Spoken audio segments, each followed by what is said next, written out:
everybody, and welcome to the Area Auto Racing News 2000 Season in Review videotape.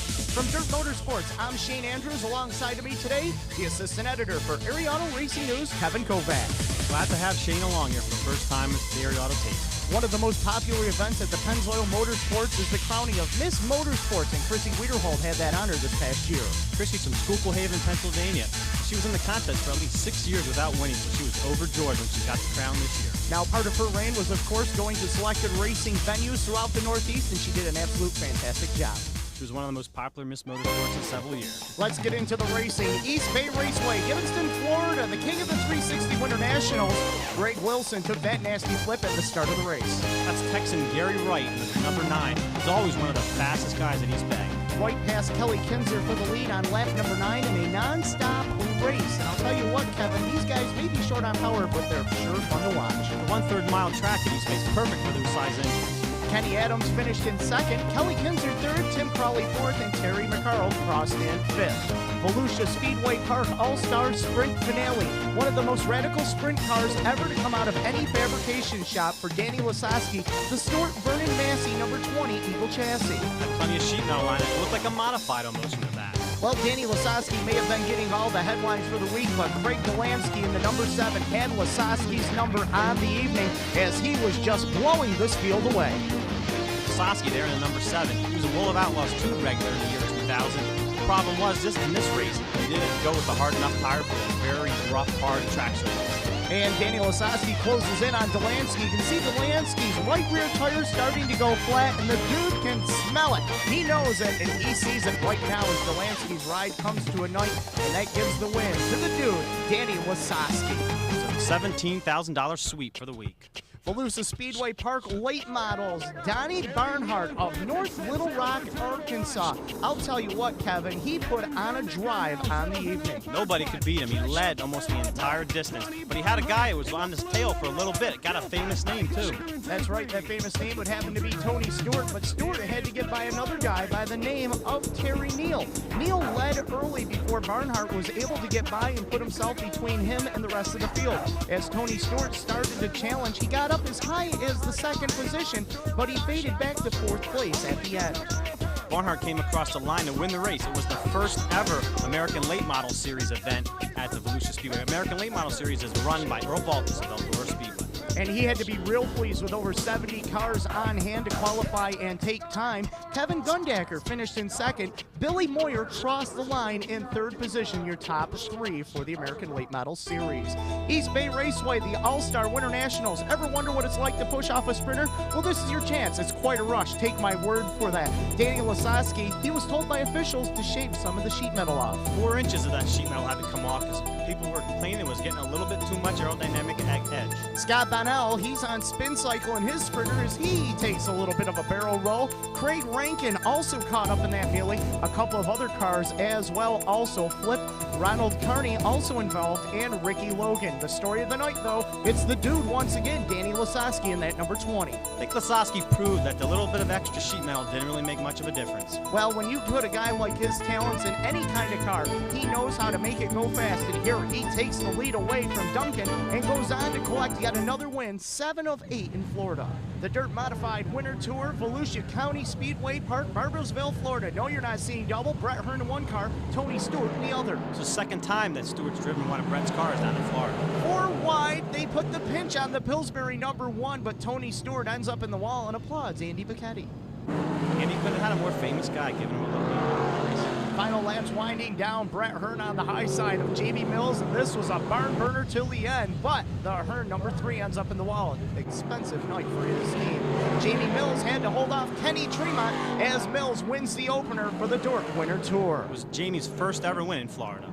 Final night of racing for the Dirt Winter Tour. Brett Hearn and Bob McCready renewing their rivalry down in Florida as they go side by side for the lead, but the Jet comes out on top as he is looking to clinch the points title. This was easily the best race of the week, maybe even one of the best races of the year. You can see the track surface was a different color. It was torn up before the race. Brett Hearn takes the win and the championship. Lincoln Speedway, Abbottstown, Pennsylvania. Hang on, everybody. We've got one up and over. Chris Aish, severe wreck here on the front straightaway. You can see the throttle is sticking. The wheels are still spinning. Crews from the safety crew and spectators from the infield had to run over to shut the car off. Take another look at it here from the turn 4 camera as he goes up and over several times, and you see fluid coming out of the radiator as he rolls over, and the throttle sticks and keeps those wheels rolling. Fortunately, he was on his side. Otherwise, who knows what could have happened. Chris was actually knocked out from the impact there, and he shattered his left kneecap.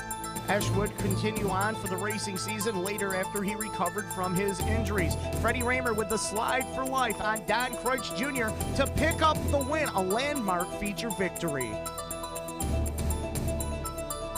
That deal with Chris in the heat, it just shows you how serious this is, and I hope to God that he's okay. And Williams Grove Speedway, Mechanicsburg, Pennsylvania, the 61st season opener.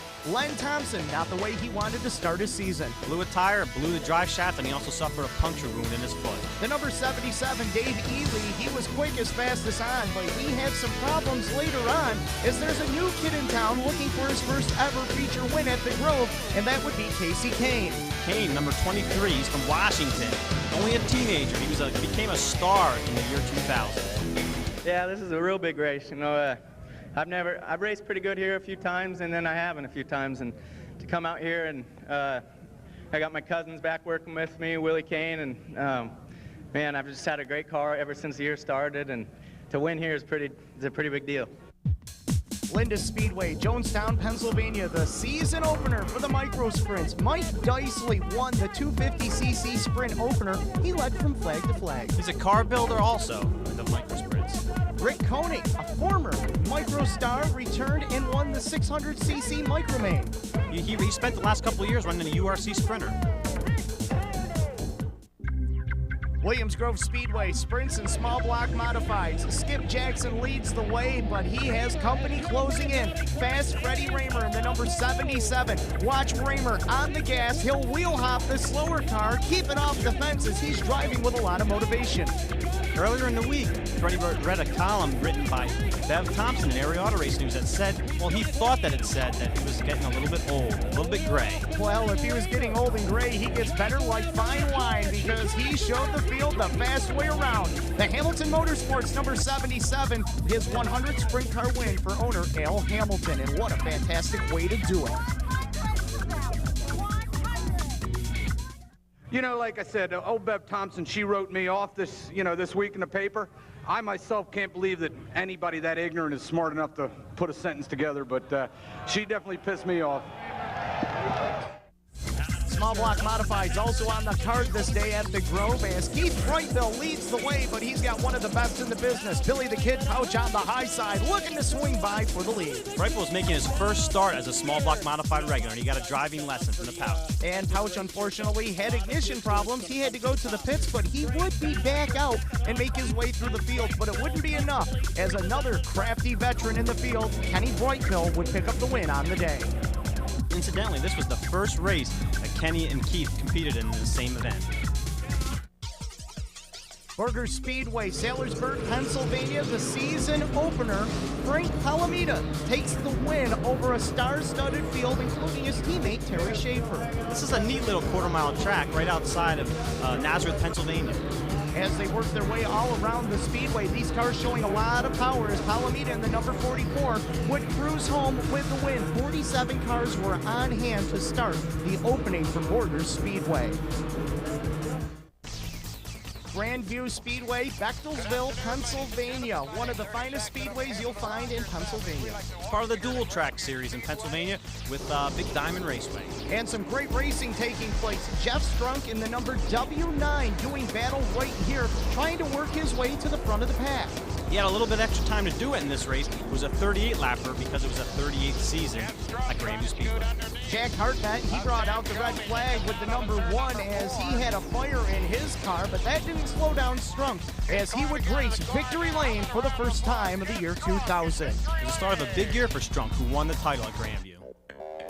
New Egypt Speedway, New Egypt, New Jersey. It is fast, it is tight, and there's a lot of action. Billy the Kid Pouch in the number 1, Kenny Brightville in the number 19, mixing it up at the beginning of the year. Seemingly every single week, all year long, it was Pouch, Brightville going for the lead, side by side, all the way around the racetrack. These two veterans swapped the lead several times before Pouch moved ahead for good on lap number 18. 1 week later at the New Egypt Speedway, an old late model veteran, Gary Butler, trying to slide for life for the win around Brightville. He does it. What a move. Butler, 35 years old from Phillipsburg, New Jersey. He'd been racing a modified for several years without success, getting to victory lane, but he got there finally, and he did it in an incredible way, beating Kenny Brightville. And then he tries to flat-foot it all the way around turn number 3 and 4 because he is excited. After all, it is your first big block modified win, and he is overjoyed in victory lane doing the rooftop two-step. East Windsor Speedway, Hightstown, New Jersey. Jimmy Horton in the number 43 trying to close in on Pete Telesco's number 84. Horton has a lot of laps at this speed plant. So many laps, in fact, that he's won over 100 times just at this place. And he was looking to add another one to the resume on the night, and he'll take the lead to the inside of Telesco and go on and collect the win. Jimmy Horton showing why he is the master of the East Windsor Speedway on this night, racing victory lane once again, 105 times to be exact. ESS Sprint Cars, their season opener, the Black Rock Speedway, Dundee, New York, the number 19 of Mike Woodring leads, but here comes Dan Kazavinsky. The Kazman has his own plans. It's to lead the race. He drives by and visits victory lane. He also proposed to his longtime girlfriend right there. Lebanon Valley Speedway, West Lebanon, New York. This is the High Banks, the big block modifieds. Dickie Larkin in the number 39, Matt Quinn in the number 20, a brand new team formed at the beginning of the season. Overbar trucking team that Matt was driving for, ending his long absence from the racetrack. And ending a 5-year absence, picking up the win on opening night at the Valley. ARDC Midget Season Opener, Lincoln Speedway, Abbottstown, Pennsylvania. Walt Sterling in the number 42 crunches the concrete and spins around into oncoming traffic. Everybody was A-OK. It was the 61st season opener for ARDC, one of the oldest organizations in the country.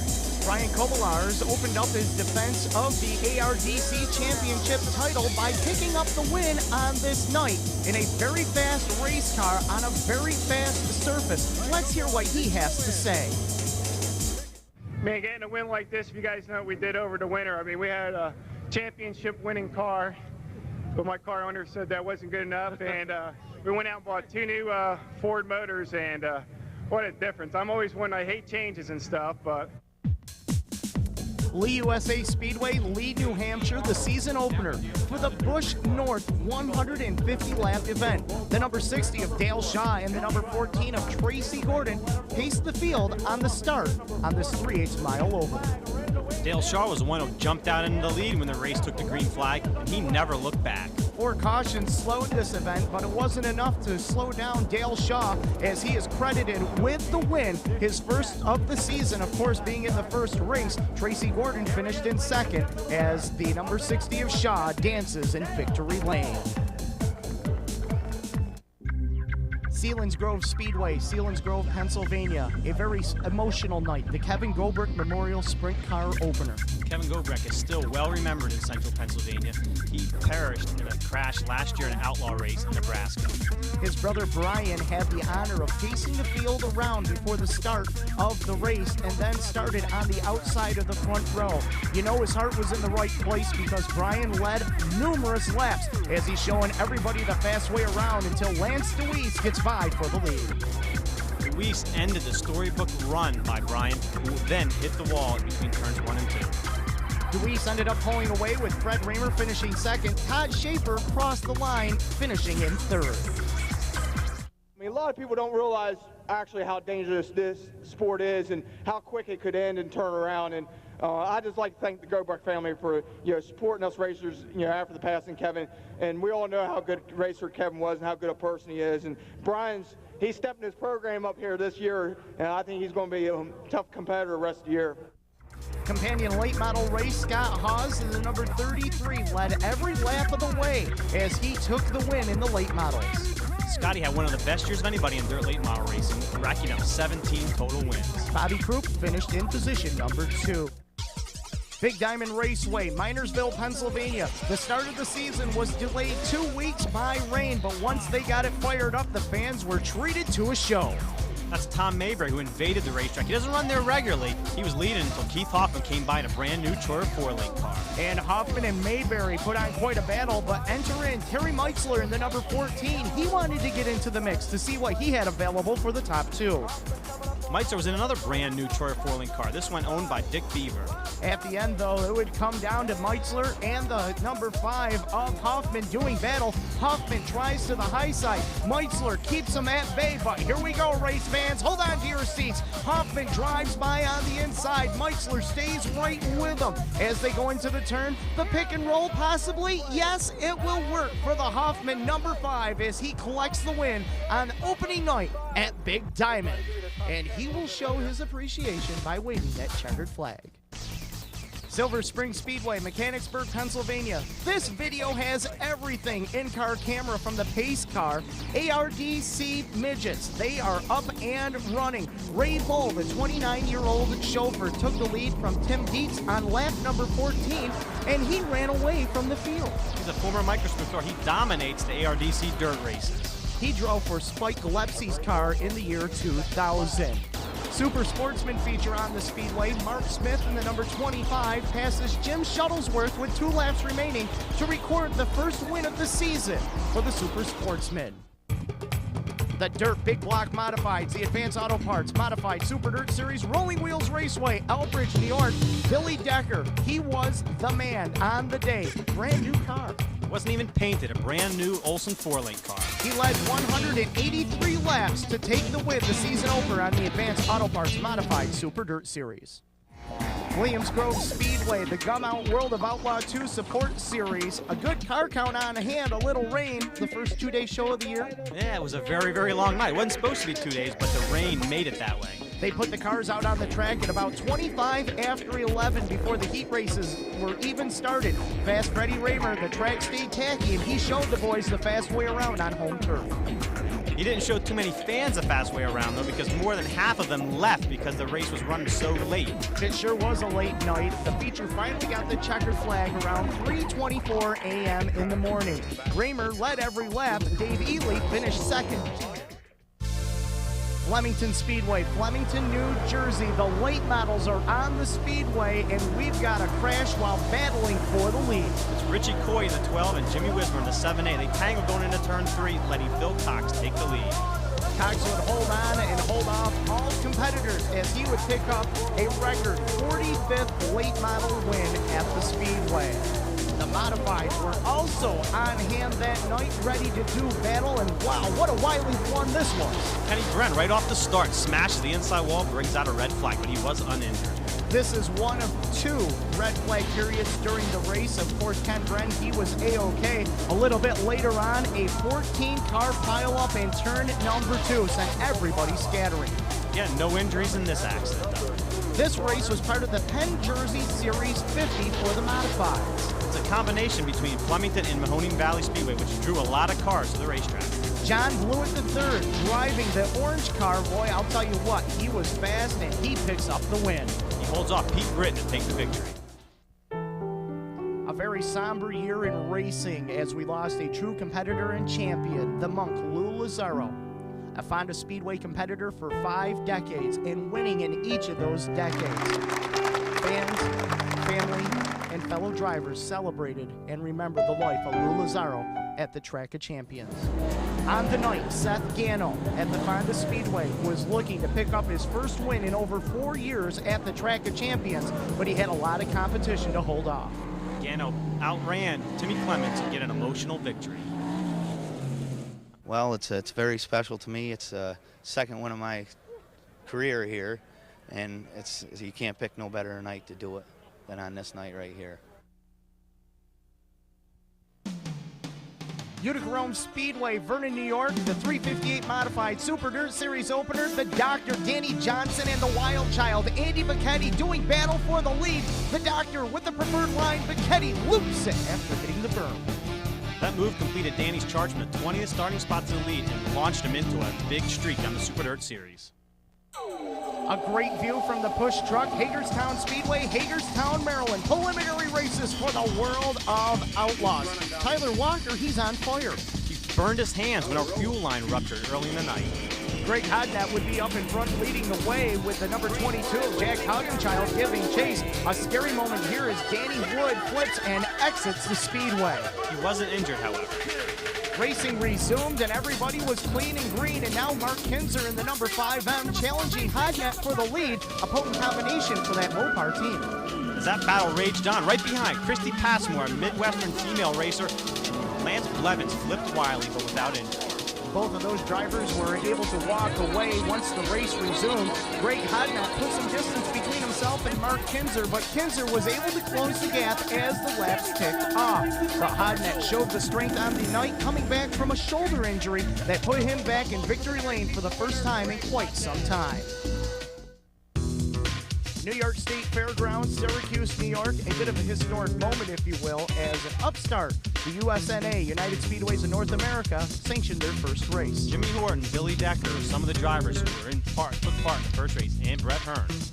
David Panacci, the president, giving those famous words for the gentlemen to start your engines, but I think they were the only ones that heard it. There weren't many people on hand, only about 500. That's one of the big estimates, how many people were in the grandstand. The racing was pretty close and tight. Brett Hearn leading Billy Decker at the time.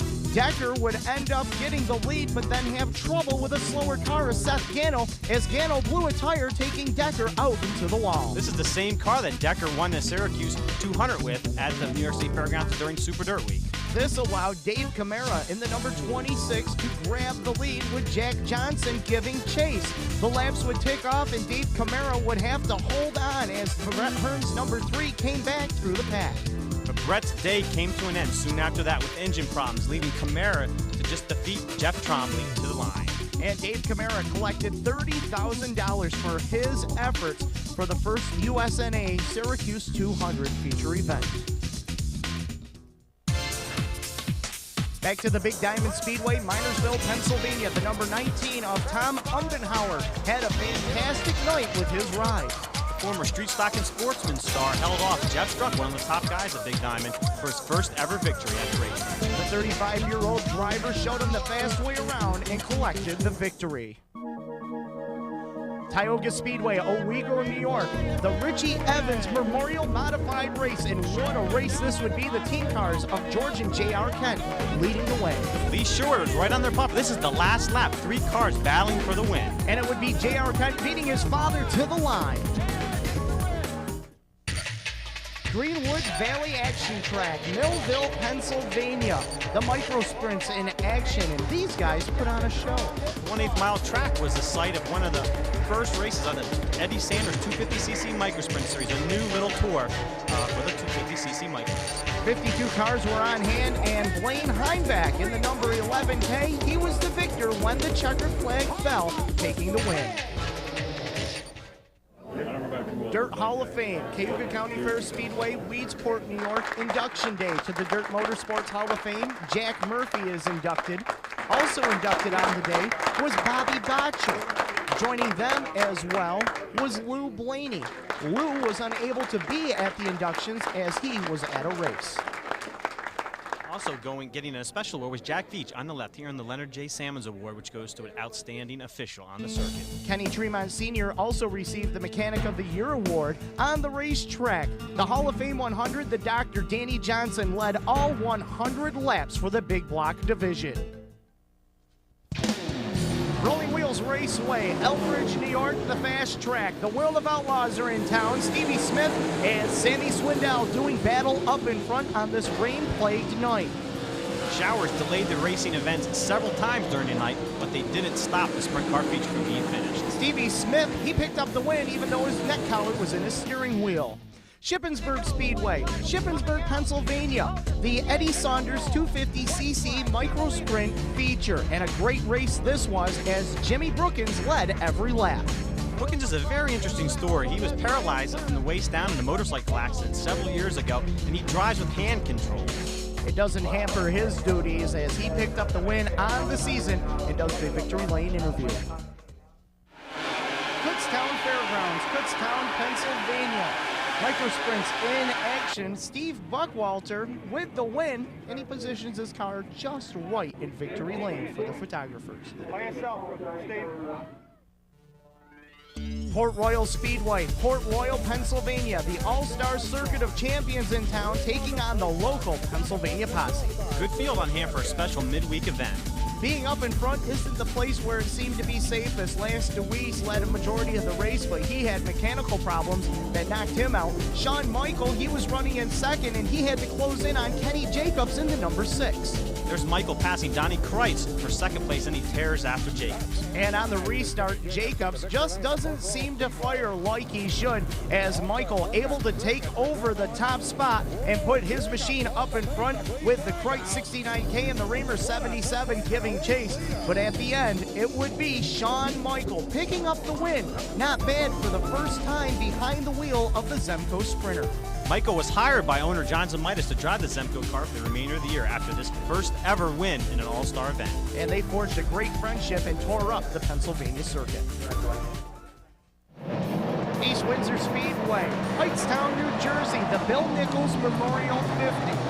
Bill Nichols is a former official at the racetrack who's honored each year with the special race. Jimmy Horton was a man on a rail. He missed this wreck right here early on, and then he just obliterated the rest of the field. He left all but the Hoffman and Cozy machines en route to the win. Kenny Brightbow was the only driver who even stayed close to him. He got a flat tire, all up in the lead. This is the third time in 3 years that Jimmy Horton has won this race. The D-shaped Dirt Demon, Brewerton Speedway, Brewerton, New York, the Cobra, Chuck Hebing. He's been racing at Brewerton for a long time, never got a win. That all changed on this night when he put his machine in victory lane for the first time. Lancaster Motorsports Park, Lancaster, New York. The Race of Champions Tour 75-lap main event for the modifieds. And boy, I'll tell you what, there was more action out here than you would find in any book you could write.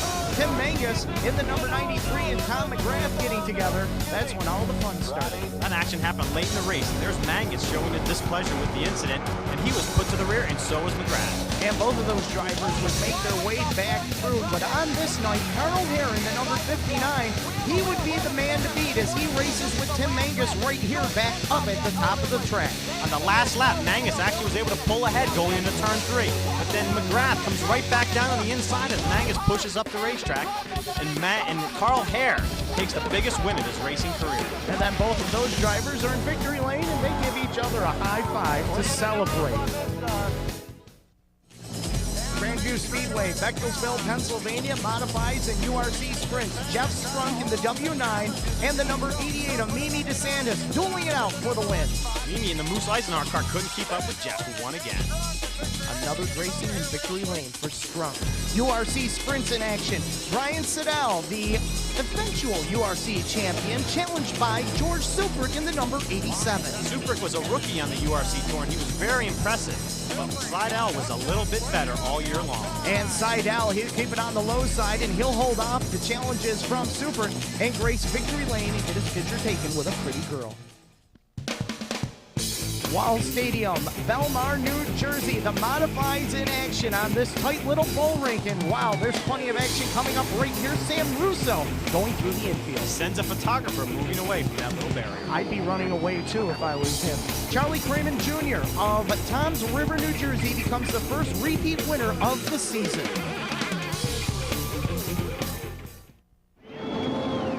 New Egypt Speedway, a light mist of rain fell all night for the sprint cars, but that didn't make any difference to the fans or the drivers as this track was tacky and fast. The sprint cars, the 410 sprint cars, were hard on the gas all the way around the little 1/3 mile track. Tyler Walker running in third, past Billy Pouch for second, and then says, well, I think I'll pass fast Fred Raymer for the lead as he puts that number 12 up in front and puts on a show for the fans.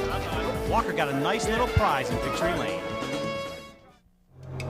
Big Diamond Raceway, Jimmy Howard, he would be your winner, but boy, what the circumstances were coming up to this. The Keith Hoffman, number 5, and the Ray Swinehart, number 33. They tangle as they come off the turn, and penalties would be assessed as both Swinehart and Hoffman would have to go to the back of the pack. That opened it up for Jimmy Howard, a second-generation driver from Pennsylvania, to take the victory. And it wasn't easy for Howard as he had to hold off Tom Pompey in the number 100 on the final restart. Pompey got close but couldn't make it work as Howard picked up the win. Devil's Bowl Speedway, West Haven, Vermont, the USNA 200. And what a battle this would be. Jack Johnson leading Billy Decker and the number 26 of Dave Camara. A tightly contested battle to the checkers. And ironically, both of these drivers, Decker and Camara, are proteges of Jumpin' Jack. And the students tried taking the teacher to school, but Jumpin' Jack pulled out that ruler and slapped him on the knuckles and said, "No, you won't. I'll win the race." Pocono Mountain Speedway, St. John's, Pennsylvania. The ARDC midgets running on the asphalt. These always put on a great show. This was the first pavement event of the season for the ARDC, which runs primarily on the dirt this year. Phil DeMario led all 25 laps of this non-stop feature event to pick up the win. Border Speedway, Sellersburg, Pennsylvania. Micro sprints in action, and this would end up being a wild night as they now make a parking lot out of turn 1. 16-car pileup. Also involved in that wreck was Terry Schaefer, the champion at the racetrack. Terry Schaefer ended up finishing second, but Drew Arntz actually won the race, but was DQ'd later, so the win was given to Schaefer. Victory be one of 18 in the 2000 season for Schaefer, who led all the drivers in the Northeast the year before. East Windsor Speedway, the Firecracker 50 for the small block modifieds. Craig Van Doren, he leads right now, but here comes Billy the Kid Pouch. Pouch started 13th and took the lead on lap number 17 with the greatest of ease. Pouch hadn't had a great season early in the year at East Windsor, but he started to pick it up right here. Kenny Broikville in the number 19 ran close to Pouch, but a flat tire would hamper his efforts. He would come back after the tire went flat. Brightbill charged up through the entire pack to finish second, but Pouch took the victory. It was the second straight win at the East Windsor Speedway for Billy Pouch, his 95th career win at the Hightstown, New Jersey Speed Plant. Mercer Raceway Park, Mercer, Pennsylvania. The wingless sprints are in action. Scary moment, lap 4 restart. Wayne McPeak flipped in turns number 1 and 2. Wings come off and the flips start happening. That's usually the way it is with wingless racing. Last lap, Rob Cheney. He's looking for the win, and he's trying to close in on Jamie Smith. Little contact, the slide for life, and he goes on for the win. $2,000 for Cheney. Who let the dogs out? Dog Hollow Speedway, Strongville, Pennsylvania. Jimmy Brookins in the number 11. He'll pick up the win in the Eddie Sanders 250cc Micro Sprint feature. It's a huge track for micros. Cornwall Speedway, Cornwall, Ontario, Canada. 358 Modified Super Dirt Series, and Danny Johnson was on a mission in this race with the Sweeteners Plus number 27J. Danny looked like he was having fun on a very, very heavy racetrack. Two stories in this one. Vic Coffey and Pete McNell both came from the back of the pack to register top 3 finishes, but nothing was going to deny the Doctor as he continued his dominance in the small block ranks. Here he's passing Frank Cozy in the Sheldon McQueen number 1. And the Doctor dominates this race in style and is joined by Vic Coffey and Pete McNell in victory lane. Big Diamond Raceway 410 sprints are in action. That's Tyler Walker in the April Chevrolet number 12. He wasn't in that car long, but he made some noise. This is part of Pennsylvania Sprint Speed Week, and James Chesson was out front at the beginning of the race. And he had a lot of competition behind him. Billy Pouch and the number 69 of Price. Here's the number 12 of Tyler Walker, closing in and wanting to take the lead from the Kreitz number 69. They'll do battle with the Pouch number 55 as they go into turn number 2. This was Walker's first ever time even seeing Big Diamond Raceway. As Walker started to pull away with the number 12, Kreitz and Pouch engaged in their own little battle until Pouch went around after contacting the inside berm. Pouch was third at the time of the accident. Tyler Walker picks up the win. Canandaigua Speedway, the land of legends, Canandaigua, New York. Advance Auto Parts Modified Super Dirt Series. That's Tim McCready behind the wheel of Dad Bob McCready's race car. Two hottest drivers on the circuit, Steve Payne and Danny Johnson, doing battle. Steve Payne had Danny Johnson's number all season long at Canandaigua, including in this one. Danny Johnson was the race leader until lap 75 when the Hurricane took the lead and took control. Ransomville Speedway, the Southern Ontario Sprints, Danny Johnson leading the way. Warren Mahoney in the number 25, the slide for life, and takes over the lead and collects the win. Danny's first time ever in a sprint car. Big Diamond Raceway, the Georgie Stevenson 50. It's Kevin Graver Jr. leading Mimi DeSantis early in the event. DeSantis was able to get by the 101 of Kevin Graver and go on to collect the win, breaking a bit of a slump. That's right, for a month and a half after the win on opening night, DeSantis had been experiencing nothing but bad luck. Grandview Speedway, the Firecracker 40 for the late models. Early on, little tight, close racing action, if you will, as everybody gets bunched up, but they continue going right. No harm, no foul. That's just part of the racing in the biggest event of the season for the late models. Kyle Pensinger battled with Chuck Sennett before taking the lead around the halfway point, and Pensinger would go on to collect the win. The previous year, Pensinger did not even compete in the Firecracker 40. Companion modified feature on the evening, Terry Meitzler in the 21A won the event in his strong small block modified. You can see Meitzler going to the outside of the racetrack. He owned Grandview for a little bit during the season. This was his third straight win. It looked like anywhere he wanted to put the car, he could, as he graced victory lane in the Meitzler Excavating 21A. Bridgeport Speedway, Bridgeport, New Jersey. 25 lapper for the modifieds, and this one was a dandy as the 27 of Doug Hoffman battling with the number 0 of Ricky Elliott. Hoffman was able to push J. James Troyer car past Elliott to take the lead. And it was a horrible month of June for the Hoffman number 27. 2 crashes at Bridgeport forced him to regroup, but on this night he was able to hold off everybody and looked impressive in the win. He would give his wife Gina a little smooch in victory lane. Oxford Plains Speedway, Oxford Plains, Maine. This is the Oxford 250 for the late models. A group of cars that showed up here, 85 of them on hand. What a spectacular field. There's no bigger pro stock event in New England than this event.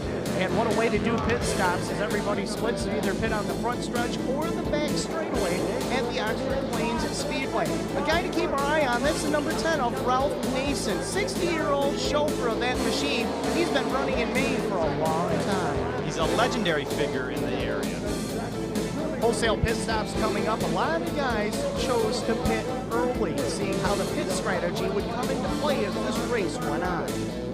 Nason didn't adhere to that strategy, however, and you can see that it hurt him at one point. Here he's getting passed by cars who had pitted. But Nason held his ground and was able to stay out on the speedway and would come into the pits right here. His crew would go to work and change left side tires. This would put him back out on the speedway and put him back in contention as the laps wound down. He was looking for the win. Here's Nason battling side by side with Ben Rowe, another young driver.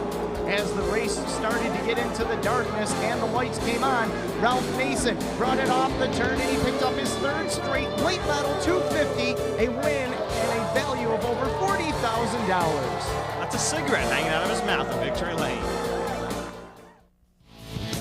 Devil's Bowl Speedway, West Haven, Vermont. Kitty Ride Nights. This guy sees the height and weight limit, but I guess he has connections. Modified feature action. Ronnie Holmes in the number 7X machine leading the way, but he would run into trouble and have to go to the pits on the hook.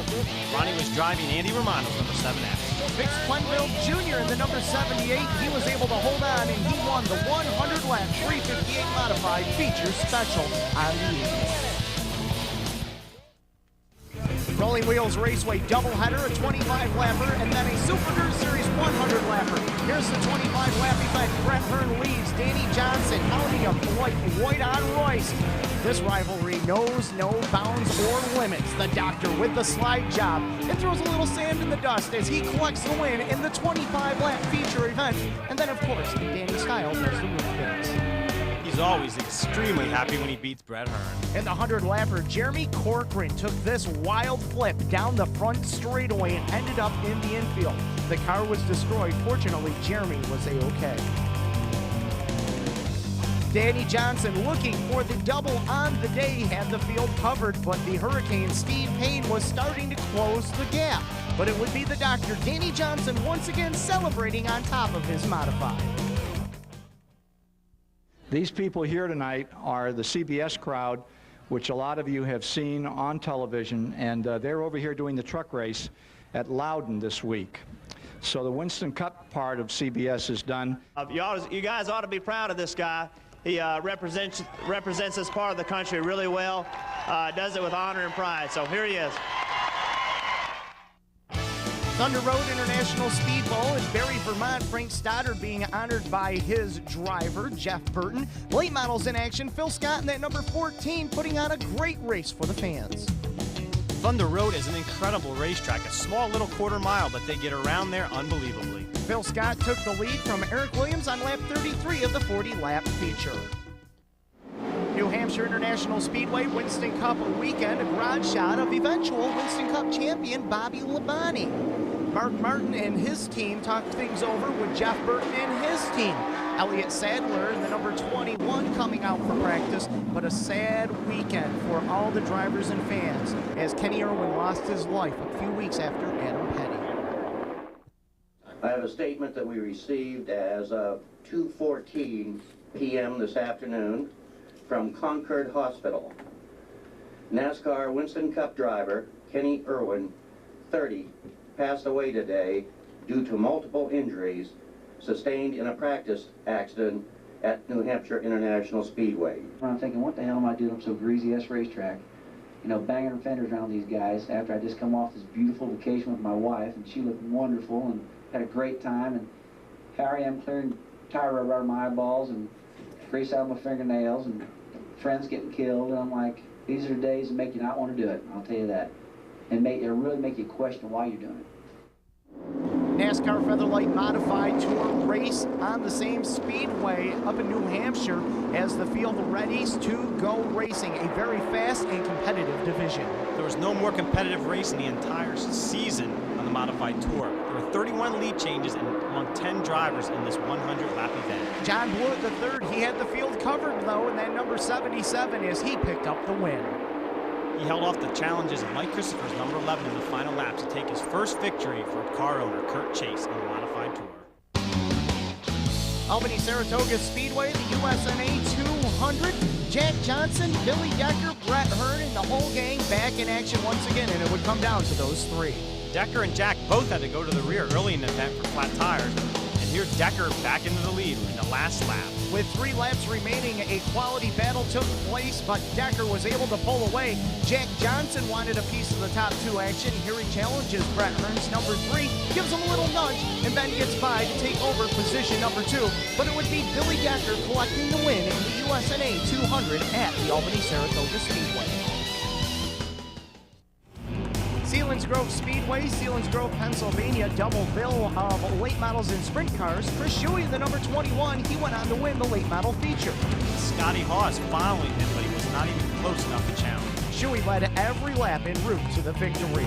Companion sprint car race, Todd Schaefer in the number 88 took the lead on lap number 7 and ran away from the field. Schaefer beat a field of only 14 sprint cars, small for the midsummer. It was his 3rd win of the season at Selinsgrove. Autodrome Drummond in Drummond, Ontario, Canada. Modified Super Dirt Series, the Doctor Danny Johnson and the Hurricane Steve Payne renewing their season-long rivalry. You can see the tacky surface was a little bit rough, but not nearly as choppy as it was the year before when there were over 20 caution flags in the Super Dirt Series event. The Hurricane and the Doctor rubbing some rails for the lead. Steve Payne would prevail at the end, taking the win.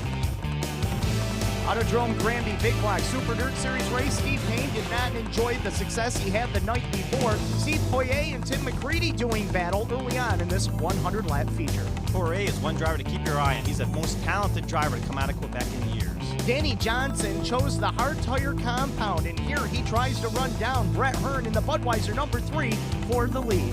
Brett ran 1 hard tire and 3 softs, and that proved his undoing. The Doctor would grace victory lane at Autodrome Granby, completing the Canadian swing for the big blocks.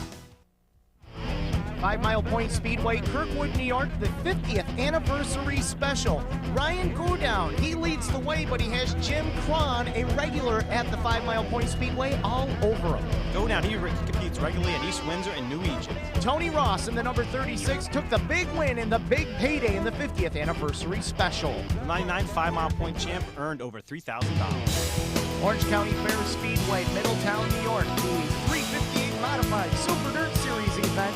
Danny Johnson was on a rail, and right here, no, you're not seeing anything strange, but he is lapping Bobby Barron and Steve Payne. Danny ripped through the field, lapping all but the top 4 drivers. Here, Andy McKenny gets into full bore Tim Burnett. Brett setting off this chain reaction as they stack them like cordwood in turn number 4. The Hurricane caught up in this skirmish. Danny Johnson dances on the roof once again. Grandview Speedway, Thunder on the Hill. What a night of racing in Bechtelsville, Pennsylvania. 5 25-lap features. No heat races on this night. Bob Miller, the promoter, just has a whole feature-only program. Small block modifieds. Jeff Strunk in the number 9W comes from the 11th starting position to pick up the win as he took the lead on lap number 18. He outran his brother Glenn, number 357. Sprint car action. This is the first of 2 sprint car races. Billy the Kid Pouch, he was on a rail. This is part of the makeup from the Pennsylvania Sprint Fleet. It was rained out a couple weeks earlier, and Pouch in the J&M Motorsports number 55 was running very well. And Pouch would go on to collect the win for the very first sprint car race of the evening. Race number 2, Billy the Kid Pouch leads once again. Fast Freddie Raymer right there in second. Lance DeWeese running a distant third. Pouch in control, but Fast Freddie loses the grip. Tried a little bit too hard to keep up with Pouch and lost the handle, but he didn't cause a caution line. And later in the race, the Pouch number 55 in control, but he gets tangled up with a lap car. Mike Kostic, he contacts his left front tire. Billy breaks the hub on the right rear of his car. And Pouch would slow on the speedway and bring out the yellow, but he would make it all the way back around to the pits. And right here, the tire comes off right in front of you, Kevin Kovac. That was me, standing right there, right on top of the action. This would give the lead to Lance DeWeese in the number 88, and he would hold off a determined Don Kreutz Jr. to pick up the win in the sprint car nightcap in the Thunder on the Hill. And DeWeese waves to the crowd after his win. Wingless sprints on the speedway. Gary Gallup, 51 years old, no signs of slowing down. Believe it or not, this was his first ever victory in a car that he owned himself. And he showed him the fast way around, leading every lap of the car's wingless sprints feature event. The ARDC Midgets, well, they had battle left to do. Ray Bull and Brian Kovalars doing battle. Ray Bull went on to beat last year's champion, Kovalars. And Ray Bull enjoyed a very fine 2000 season, picking up the win for the Thunder on the Hill for the ARDC Midgets. Honda Speedway, Track of Champions, the Super Dirt Series for the Big Block Modifieds. Alan Johnson in the Mitsubishi number 1, Mike Romanos number 97, and the Billy Decker number 91. Frank Horde decides to get into the back end of Romano, knocking off his bumper. Romano fought on to continue racing, but he couldn't catch Alan Johnson, who was in his Mitsubishi car, not the Pillsbury car in this night. And this would be the first Super Dirt Series win for Alan Johnson in about 4 years at the Track of Champions. Can-Am Speedway, Lafargeville, New York. Harry Moment, Pat Ward up and over at the start of the Big Block Modified feature event. Pat would climb from his car okay. He wasn't happy with Tim Fuller, however, who blamed the accident. Danny Johnson and Tim McCready, who was substituting for his dad, Bob, put on a display, but it would be the doctor picking up his first Can-Am Big Block win. Evans Mills Speedway, Evans Mills in New York. Modifieds in action for a Race of Champions 50-lap series event. TJ Patrabowski in the number 72. He led from start to finish. It was the only appearance of the season for the Modifieds at the North Country Track. Lincoln Speedway, Abbottstown, Pennsylvania, the Gone Memorial. This is the start of the race right here. Trouble going up into turn number 1 and 2. It's Jeff Rohrbaugh in the white shirt number 29. He gets sideways in between the corners, and he's hit by Chris Asher's back in action after his early season injury. Chris Knapp, who was the leader of this race up until lap number 14, when none other than Fast Freddie Raymer came a-knocking. Raymer would put the number 77 up in front, and he would pull away for the win. There's the Gone family who raised over $1,600 for the purse that night. New Egypt Speedway, this is a powder puff race. The ladies having a chance to go fast. Suzanne Pottswell, she went a little bit too fast and got a little bit too anxious as she tries to take out the implement tire. She flipped Pat Freiberger's street stock. Fortunately, she wasn't injured and the car was not too badly damaged. Kim McVeigh put on a driving exhibition for all the ladies as she would pick up the win for the powder puff and be greeted in victory lane with the checkered flag.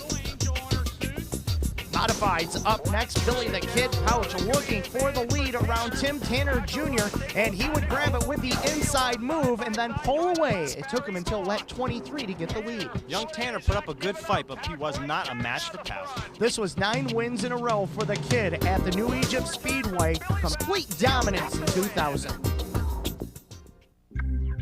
Bridgeport Speedway, Bridgeport, New Jersey. The USNA 200 making their stop at the speed plant. Billy Decker and Jeff Trombley. Dave Camara ready to do battle, but on this day it would be all Brett Hearn. Hearn led in the entire 100-lap distance. And Hearn put his Budweiser number 3 up in front and just dominated this whole field. Nobody was able to get close to the Jet as he just showed them the fast way around and then enjoyed the victory lane spoils. It's worth $10,000 to the Jet.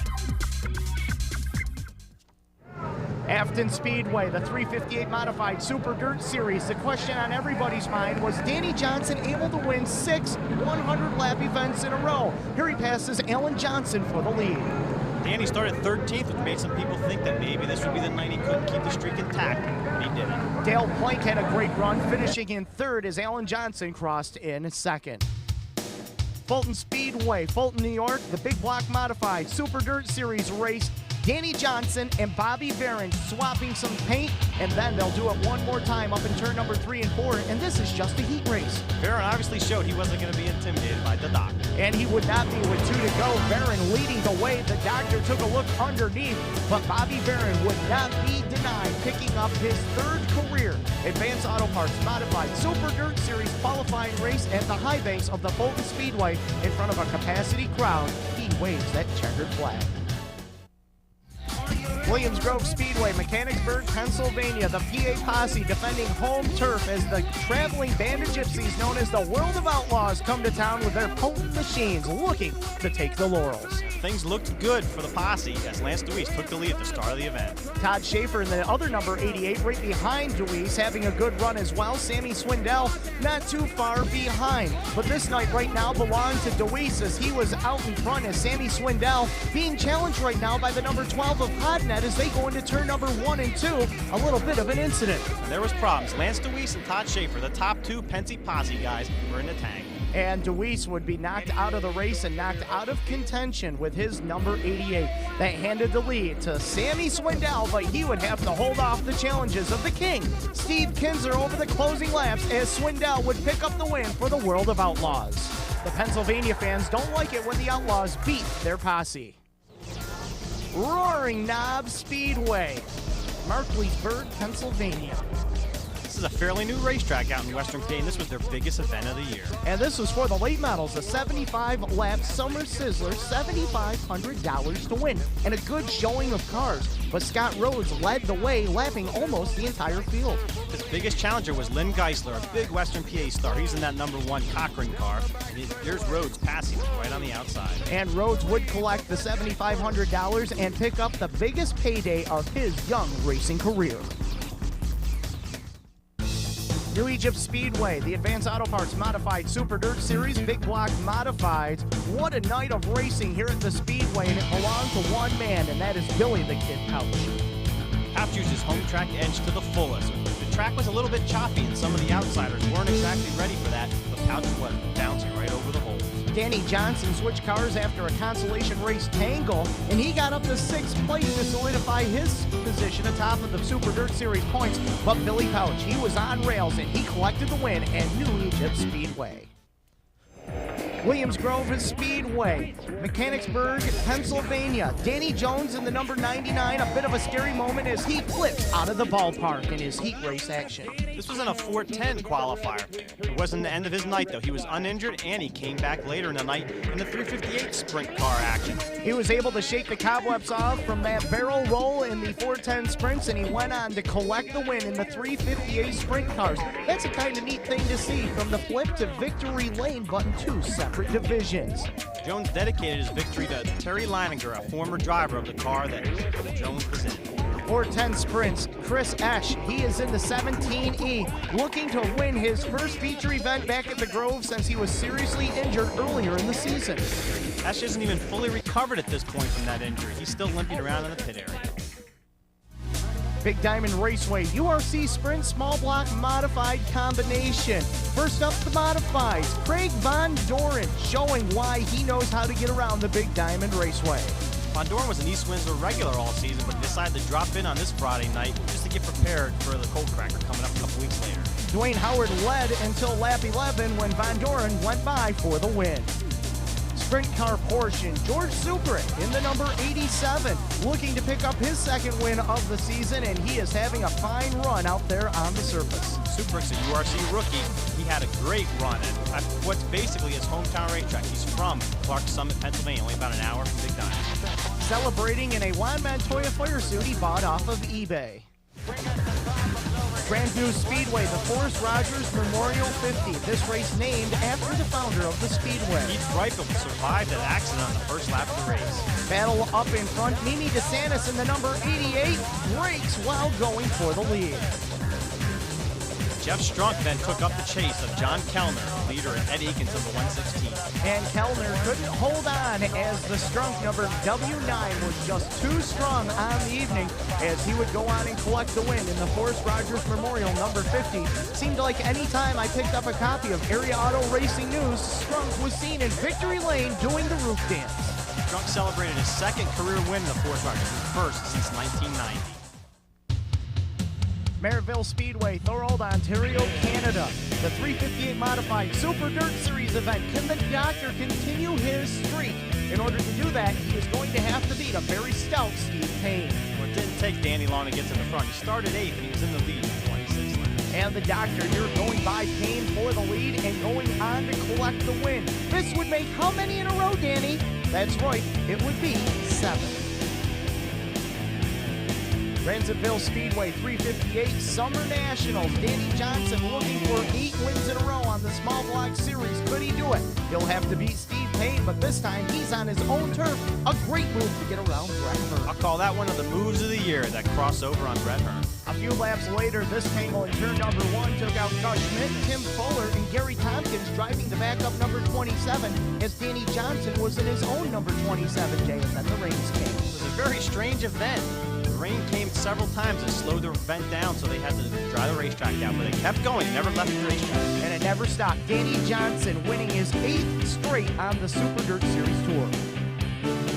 Oh yeah, my favorite driver, Lebanon Valley Speedway. Will he draw the pole? Yes, he will. J.R. Hefner will start on the pole for the Mr. Dirt Track USA, but Chris Moore had his own ideas. Chris Moore was running very well at his home track in his TL Pro car. He takes the lead from Hefner early in the bend. And Moore started to pull away, but this little piece of debris may have cost him a shot at the $17,500 payday as a few laps later, he slowed on the backstretch. A blown motor was the culprit, taking Moore's biggest win ever right from his grasp. And J.R. Hefner would inherit the lead, but he would have to hold off Brett Hearn, no stranger to the high banks. As Hefner brings the number 74 off the corner, he would collect the biggest win of his career and $17,500 for the Mr. Dirt Track USA. Trailway Speedway, Hanover, Pennsylvania, the Eddie Saunders 250cc Micro Sprint Series event. Jimmy Brookins once again was right on top of the action. He won his 3rd on the tour. Brad McClellan dropped out with mechanical problems, pending the win to Brookins, who pulled away from the field. And a good run by all the drivers on this tight pole race. Also during the day, Brett Schoenle won the 600cc Micro Sprint event in the Eddie Sanders Series, and Kevin Noose won the series title. Orange County Fair Speedway Big Block Modified Super Dirt Series Tour. Without looking, the Doctor draws the pole position to the delight of the fans and puts him in the thick of a heated battle with Brett Hearn. Danny unusually could not hold off Brett, though. Brett won almost every time he was at Orange County this year, and that included the Super Dirt Series event. Chuck McKee, he finished in 3rd, and he grabbed the Syracuse spot for Super Dirt Week. Grandview Speedway Super Dirt Series qualifier, and a hairy moment on the start as a bunch of cars get together. Jeff Strunk, Billy Pouch, and Steve Payne.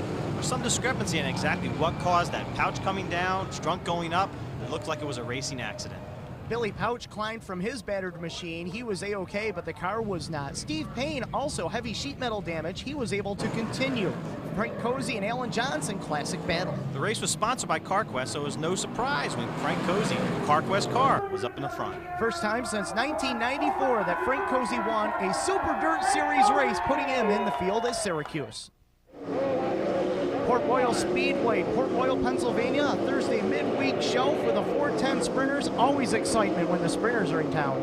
And Lance Dewease provided plenty of those thrills in Joe Harge's number 8. He had to start way in the back of the pack after a heat race accident. Keith Kaufman in the number 7 had a good run going until he broke right here as the Todd Schaefer number 88 able to get by. This would bunch everybody up once again, but it wouldn't stop Lance Dewease. Dewease completed a charge from the 23rd starting spot to take the victory. Bridgeport Speedway, Bridgeport, New Jersey, modifieds in action. Wade Hendrickson's number R10 running in position number 3. Craig Von Doren is leading, and in the middle in the position number 2 is Ron Johnson, but not for long going into turn number 3. Something terrible happened over in that corner. He flipped wildly high in the air right over Hendrickson's car. He was A-OK and unhurt on the restart. Hendrickson could not be denied as he passed Von Doren for the lead and would go on to collect the win. This was one of 9 victories in a track championship season for Hendrickson. Wow. Black Rock Speedway 358 Super Dirt Series race. The Doctor invading Steve Payne's home track, but it was Charlie Donk putting on the driving expedition early in the number 99. As Donk raced out front, Payne had a little bit of trouble coming through the pack. The track was a little bit choppier than normal, and he wasn't accustomed to it.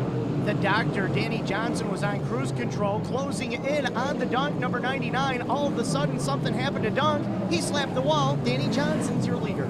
Donk was able to continue, but then the ignition went a couple laps later, and he was out of action. That would allow Danny Johnson to pull away, but Steve Payne made it close, but not close enough, as the Doctor picked up the win. Can-Am Speedway 358 modified Super Dirt Series action. The streak is over. Danny Johnson broke at the nasty track. That means someone else in victory lane. Could it be Frankie Caprara? This was one of the cool stories of the whole series. Frankie Caprara, just 18 years old. He just graduated high school this year. He passes Lee Gill, a regular at the track with 2 laps to go. The first driver born in the 1980s to win a Super Dirt Series race on the dirt circuit. Utica Rome Speedway, Vernon, New York. The Doctor, Danny Johnson, leading Brett Hearn and Jumpin' Jack Johnson as they chase the Hurricane Steve Payne in the Big Block Super Dirt Series event. The first Big Block event at Utica Rome in 13 years. The 2 hottest drivers in the Big Block ranks for the year 2000, Danny Johnson's 27J and the Steve Payne number 7X, dicing and slicing for the lead. Payne would drift up high and then pull the bonsai move down low to try and get back by the Doctor and nip him for the lead, but it wouldn't last long as Danny Johnson was just too much on the evening. Payne said afterwards that Danny was just biding his time, waiting to blow him away. Danny Johnson wins the second extra distance race of the season at the Utica Rome Speedway. Albany Saratoga Speedway, Malta, New York, 100 laps for the Big Block, Small Block Challenge. Kenny Tremont leads Jack Johnson and Dave Camara. Jack was in a Witz Roofing TL Pro car, brand new car, brand new Bedell Chrysler motor. And it would pay off for him as he would put it in victory lane the first time out in that car, but he would have to pass Kenny Tremont, and he does so right here with only 3 laps remaining. Jack goes on to win his 79th career race at Albany Saratoga. Jack Johnson shows that the older you get, the better you get.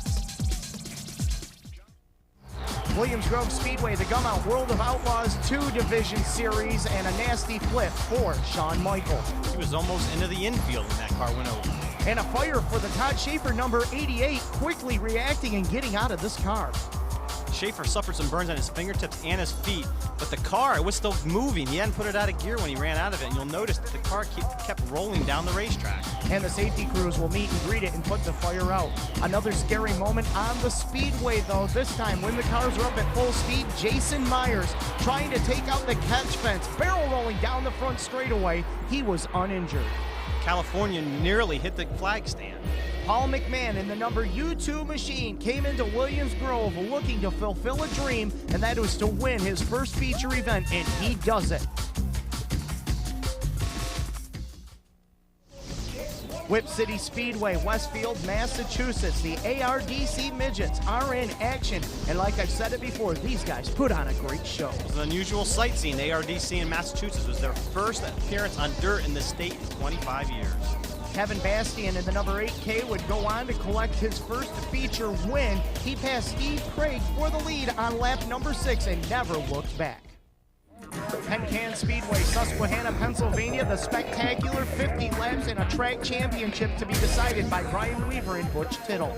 Weaver had to finish 2 spots ahead of Butch in the Z. Weaver's in the 1A, and it wouldn't happen. As Weaver would collect the win for the spectacular, but the irony of it all is that Butch Tittle finished in position number 2, hence the championship going to the Z car of Butch Tittle out of Saylorsburg, Pennsylvania. Canandaigua Speedway, the land of legends. Danny Johnson and Steve Payne in a tight points battle. Twin 25s on the evening. Danny Johnson would win the first feature of the evening, getting by Tim McCready. Another great move and a season of great moves by Danny Johnson. He'll celebrate in victory lane as we've seen before. Steve Payne, all he had to do was start the feature and he locked up the 2000 points championship. Danny couldn't win the title after the second race, but he was almost able to win the race. Just was nipped at the line by Gary Tompkins. Steve Payne congratulated by GM Gary Montgomery for his triumph. Big Diamond Raceway, the Coal Cracker 100. 10,000 greenbacks wait to the end of this race for whoever graces victory lane. Dwayne Howard dominated the early stages event in the 85, but his lead evaporated. Craig Von Dorn slowed. That would open up the door for the kid, Billy Pouch, a brand new Pouch Tobias chassis built specifically for this race. It was, and it worked perfectly. He was able to come from the 17th starting spot to overtake Howard after the restart. Billy Pouch continuing to add the big name races to his references, picking up the Coal Cracker 100. It was Pouch's first Big Diamond win since '92. The Clyde Martin Memorial Speedway, Bridgersville, Pennsylvania. The 250cc micro sprint feature, and once again, Blaine Heimbach making his presence known. Heimbach drove to victory in this King Motorsports house car. It was his first ever victory in the biggest event at Clyde Martin Memorial Speedway. Flemington Speedway, Flemington, New Jersey, and what could possibly be the last time the race cars take to this famed track. It was a good race for the last event. Jim Willis and Steve Witt battled for the lead in the small block modified Penn Jersey 100. Both of them side by side, neither one giving an inch until Willis was able to take the lead on lap 88, and he would cruise home to take the win in the 100-lap event. After a day filled with several rain delays, Willis earned his second career win. Late models also on hand during the weekend. Bill Cox had a shot at the late model title going into the race, but he had a problem early in the event. Clyde Cox III, well, he would make it look easy as he would pick up the win for the late models. Clyde celebrated in victory lane. Syracuse Fairgrounds USNA Labor Day 100. Brett Hearn looked to dominate this race. After all, he couldn't make a pit stop because of a bad clutch. Mechanical malfunction meant Brett had to go 100 laps on one tank of fuel. And he was able to do it as he took the win in what could possibly be the last USNA race. But once he got to the scales, was it Bud Light? Yes, it was. 20 pounds light, Brett's car came up. It was totally out of fuel. This handed the win over to Jumpin' Jack Johnson and vaulted him into the points lead for the USNA. After a talk with USNA Vice President Gail Mitchell, Brett walked away a loser of over $70,000. Let's go back to East Windsor Speedway for the Leonard J. Sammons Memorial event, a race run in memory of the founder of Erie Auto Racing. Doug Hoffman in the number 99 took the lead on lap number 10 from Mike Johnson and Mike Franz and pulled away to score his 101st career East Windsor Speedway win. Hoffman was met in victory lane by Lenny Sammons, Leonard's son, and Lenny's son, Davey. Star Speedway, Star, New Hampshire. The International Super Modified Association Super Classic 200. And the modifieds are fast, but when you throw a wing on them, they're even quicker. A great field of supers was on hand for a race that's run on a quarter-mile oval. One of the cars on hand, Liquid Lou Ciccone in the number 4. This 35-year-old driver out of Pennsylvania has got a great racing future. He overtakes Randy Ritzkis for the lead and never looked back. And Ciccone, he would go on to win his first classic up at Star Speedway in Star, New Hampshire, and be mobbed in victory lane by crew, friends, family, and adoring fans. I'm glad he's wearing his helmet. Watch this guy come flying in. Right now. Borgers Speedway, Sellersburg, Pennsylvania, Nazareth Speedway reunion night. Frankie Snyder on hand. He was voted the all-time best dirt modified driver in Erie Auto Poll last year. And they put the legends in the slingshots. Over 30 drivers were on hand. Scott Kania, one of the former Nazareth Raceway drivers, he won the first slingshot event. And of course, you have to have another one because some of the other veterans wanted to get out there and do battle as well. And that victory went to Billy Tanzosh, an old driver who lived right in Nazareth. And he's going to climb out of his car. Didn't even need a fire suit, just like they raced back in his day. Micro Sprints also on hand on the evening. The 250cc Micro Sprints always putting on a great show. Terry Schaefer, he's the master of Borgers in its 2 years of existence. He won the event again. And he did it going away in the number 42 machine, and he made it look easy. Grandview Speedway, the Freedom 76. 76 laps, $20,000. What a payday for a little racing. The granddaddy of small block modified racing.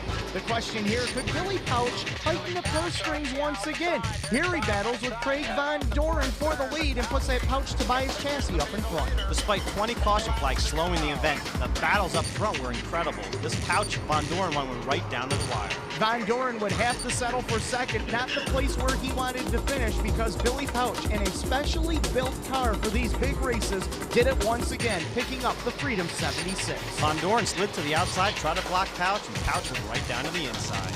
Billy Pauch collecting those big paydays once again in the year 2000. What do you think he can cash a check that big? New Egypt Speedway, heat race qualifying, talking about testing the safety equipment of your car.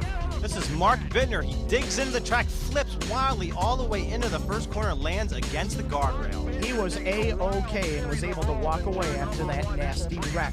Modified feature, Gary Butler in the number 68. He won a race earlier this season by holding off Kenny Brightville. Could he do it again? Well, this time he didn't have to do that. Kenny Brightville got a flat tire late in the race, and he wasn't able to challenge Butler.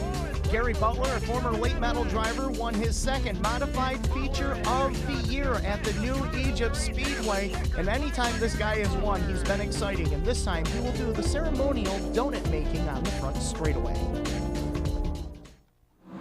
Lebanon Valley 200, Tim McCready behind the wheel of the Gypsum Express 56, battling with Billy Decker in the number 91. This was McCready's first start in a big race for the Gypsum Express team. Here he challenges Lebanon Valley track champion Rich Rickey Jr. for the lead in a power move on the high side, but pit stops always play a part in these extra distance races. Billy Decker had a good pit stall all the way down at the end of the pit road. He was able to get out of the pit area first. So was Alan Johnson, but Tim McCready came in a little bit too late, and he gets caught in traffic, boxed in behind some slower cars, and then Bobby Albert gives him a little tap in the tuchus. But the race was won off a pit road as Billy Decker was the first one out. Timmy might have had the fastest car in the race at points, but he wasn't able to get back up there and challenge Decker or Alan Johnson, who battled to the line. Alan Johnson looking for the win, but Billy Decker had plans of his own as he collected his fourth Lebanon Valley 200. That is a record. The car was good. It cooled off real good under caution, so just had to drive it hard and hopefully win. On an open track with a long run, I think I had, I think I might have had a shot at him, but between the lap cars and then the yellows, that pretty much sealed our fate. I'm real good here during the day. I haven't figured out what it takes to run here at night, but it's a start. We're happy. The car came home and won. Williams Grove Speedway, the Jack Gunn Memorial Triple 20s for 410 sprinters. The special event honors the memory of Jack Gunn, one of the most novel promoters ever in the central Pennsylvania region. Chris Esch led the first, but with 2 to go, he broke, handing the lead over to Fred Raymer.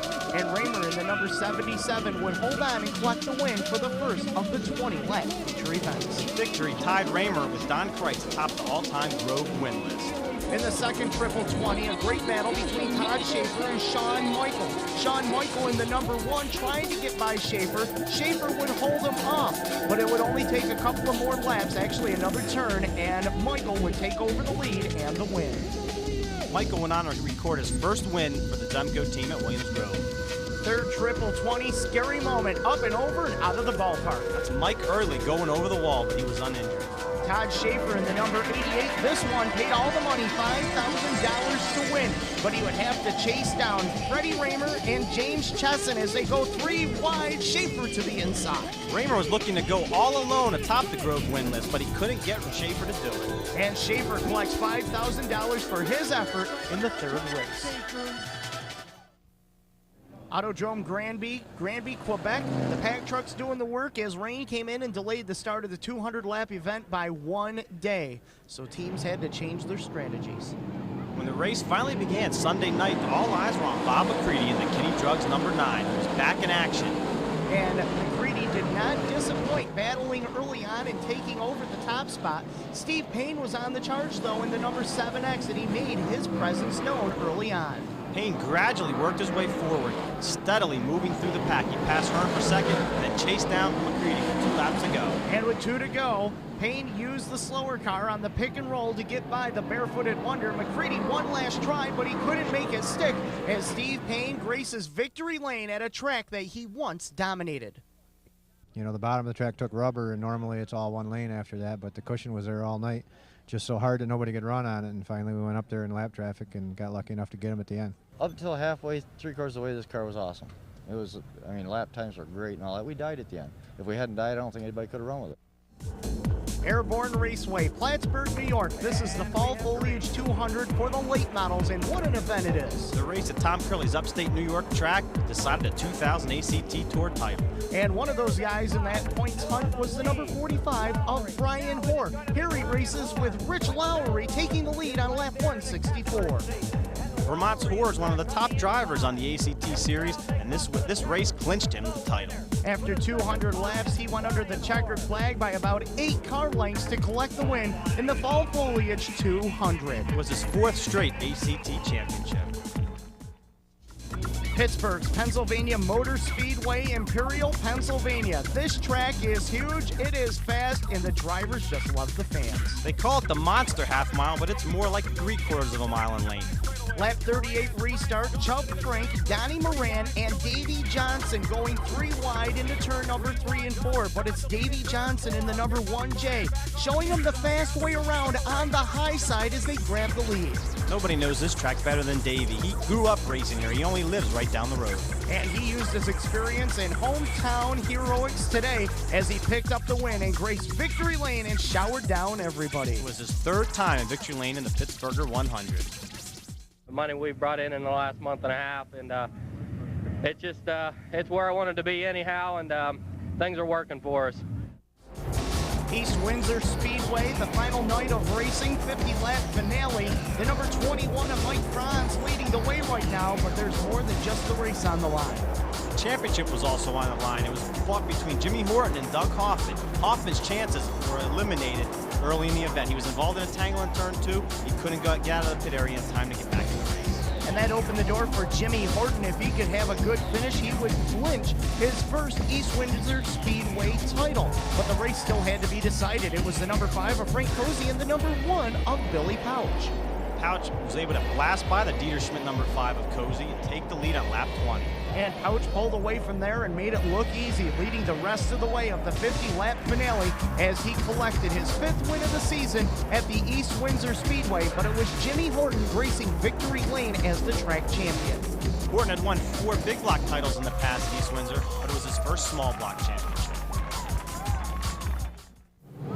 Utica Rome Speedway, the night the lights went out in Vernon. 358 Super Dirt Series qualifier. There's a tire rolling around. Danny Johnson, your race leader, and things are about to get hairy. As his car's smoking, he's overheating a little bit. The lights suddenly went out. And out they went. Complete pitch black darkness. That's what you saw on the videotape. This is what you see from the infield camera. It's a handheld camera, so it wasn't powered by the track electricity.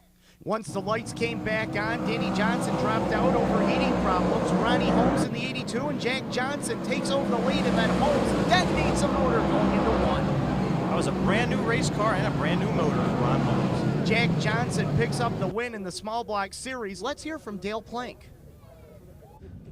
Basically just, let off, hoping that I wasn't going to get smashed from behind. I didn't know what to think. It just got dark, and I didn't know why. I just knew it was time to slow down. Rolling Wheels Raceway, the Rolling Wheels 200. Tom Sears into the wall, and this sets off some carnage. Everybody piling in. Watch Andy Bacchetti go over the front of Billy Decker and then baby roll it here on the front straightaway. AJ Romano also went over. Here he is climbing out of his car uninjured.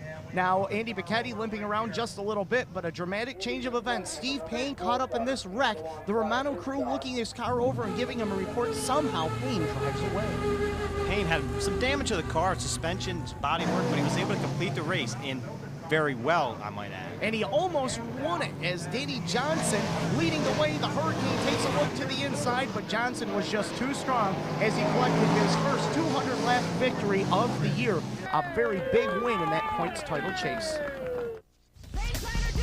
Tioga Speedway, Owego, New York. This is a Race of Champions qualifier. Lee Sherwood and Zane Ziner doing battle for the lead. Here's Sherwood on the outside of Ziner for the lead on the last lap. As Sherwood goes up into turn number 3 and 4, Ziner has one more chance, but it's going to come down to the stripe and the checkered flag. Off the turn, Sherwood pulls away and picks up the win. Sherwood lost the race on the last lap a year ago. Convincing redemption. Williams Grove Speedway, the National Open. The World of Outlaws are in town, and you know when they come to town, the posse pick it up a couple of notches. Freddie Raymer in the number 77, he wanted this win badly. The year before, he lost the race on the last lap to Mark Kinzer. Steve Kinzer takes the lead, but shortly after, watch the top of the screen. He comes flipping off of turn number 2 down the back straightaway, knocking him out of contention, but it didn't keep him from winning the overall points title. Kinzer was actually able to get back out into the race after the red flag. Fred Raymer would re-inherit the lead, but now he has Donnie Schatz all over him, working for the top spot as they go up into the turn. Schatz shoots to the inside and takes over the number 1 position. Schatz struggled for much of the year on the Outlaw Tour, but he was able to hook up with Kenny Woodruff as a crew chief late in the year. One of the posse, Keith Kaufman, able to take a shot to the inside of Schatz, but he is able to keep the lead as they go up into the turn, and then a scary moment.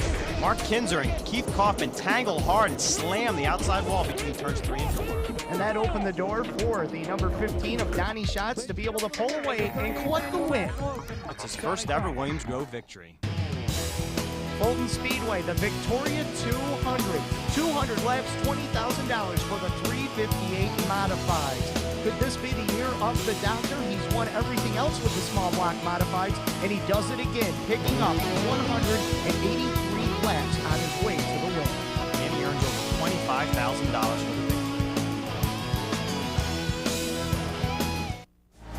Waterford Speedbowl, Waterford, Connecticut, the USS Chowder Top finale for the SK Modifieds. Also on the car with the NEMA Midgets of the Northeast Midget Racing Association. Bobby Seymour, he took the lead on lap number 12 and pulled away for the win for the NEMA Midget feature. SK Modified, 100 laps for them, a great feature with 13 laps remaining. Don Fowler feeling the pressure. Ron Uhas was able to jump into the lead with his number 6, and he went on for the victory.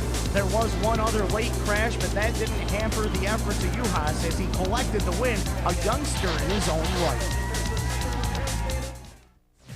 Thunder Road International Speedball in Bar, Vermont, and the 37th annual Milk Bowl. And boy, this gets better each and every year.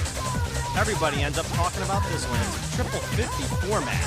And Phil Scott had his hands full in the first 50-lapper as he wins by less than a half car length to take the win. The second event went to Brent Dragon, a second-generation star. And he had his hands full right from the outset as well as he was challenged all the way around this speedway. And it came close as we had a big pileup on the back straightaway, but that did not stop the Dragon 55. Third 50-lap event was won by none other than Brian Hoare. The ACT champion topped off his year by winning that event. He had to survive this skirmish, though, as everybody looking for a piece of real estate as Hoare hangs on for the win in the third portion of the event. Phil Scott was the overall champion of the day, though. He got the special prize. That's right, and the special prize means one thing, kissing the bullseye.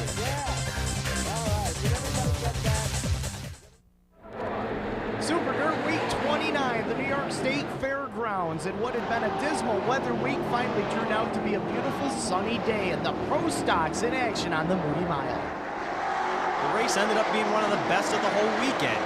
Chip Ortez and Andy Dembeck battling it out for the victory. And this is with 1 lap remaining as Dembeck took a look to the inside of Ortez as they come down to the stripe, slower traffic in front of them. Almost a dead heat as they go across the line. But it would be Chip Ortez in the Zero Machine, Dembeck's number 18. It would be Ortez holding on for the win, and this would help vault him to the Mr. Dirt Pro Stock title. Sportsman action coming up next, and I'll tell you what, these guys love to get on the mile. Only a 30-mile race, and it was dominated by Matt Shepard, who's one of the up-and-coming stars of modified racing. Shepard not only dominated this race, he destroyed this field. At one point, he had over a full straightaway lead, and that was in 5 laps. Shepard might be only 18 years old, but he drove like a veteran, just pulling away from the field. Chris Schultz title hopes were dashed when he had a motor detonate in the number 24, and that opened the door for the youngster Shepard to pull away not only for the win, but also for the Mr. Dirt Sportsman title to the delight of his car owner. And who might that be? How about Steve Payne, a dirt modified superstar? That's Steve watching and celebrating as Matt takes a checkered flag. And Matt's father was an accomplished sportsman racer as well, and that bloodline runs thick as both of them successful in the sportsman division. Sprint cars in action, the ESS URC Challenge. Early on, Becca Anderson was the race leader. She's in the number 56, the first 56. That's her teammate Greg Coverdale in behind her. And the guy challenging on the inside, that orange number 5, that is Lance Young. No stranger to the mile. He's been here and competed before. He'll grab the lead going down the back straightaway, but a bit of trouble for Becca. Becca gets in a little tangle with the lap car and goes spinning wildly into the corner. She did a nice job saving that machine. No harm, no foul, as everybody was able to continue on. As we take a look at the replay, she went in just a little bit too hot, made a little contact. Nice to see that she was able to save it and keep all 4 wheels on the ground. Lance Young in the number 5, well, he had better luck on the day as he was able to pull away and stretch out his margin as he collected the win in the ESS URC Sprint Car Challenge. Young was overjoyed to get the victory. He'd been chasing it, eyeing it up all year long. The Sunoco Race Fuels A+ Mini Marts 150 for the small block modifieds. Over 40 cars took the green flag on one of the most exciting races of the weekend. Early in the race, it became apparent that the man to watch was Todd Burley, who started way in the back in the number 89B. Yeah, Burley had the fastest car on the speedway. He had his equipment stolen earlier in the season. He hopped from ride to ride, but once he got his own equipment back under him, he was a force to be reckoned with. He blasted all the way up through the pack and took the lead from Steve Payne near the halfway point.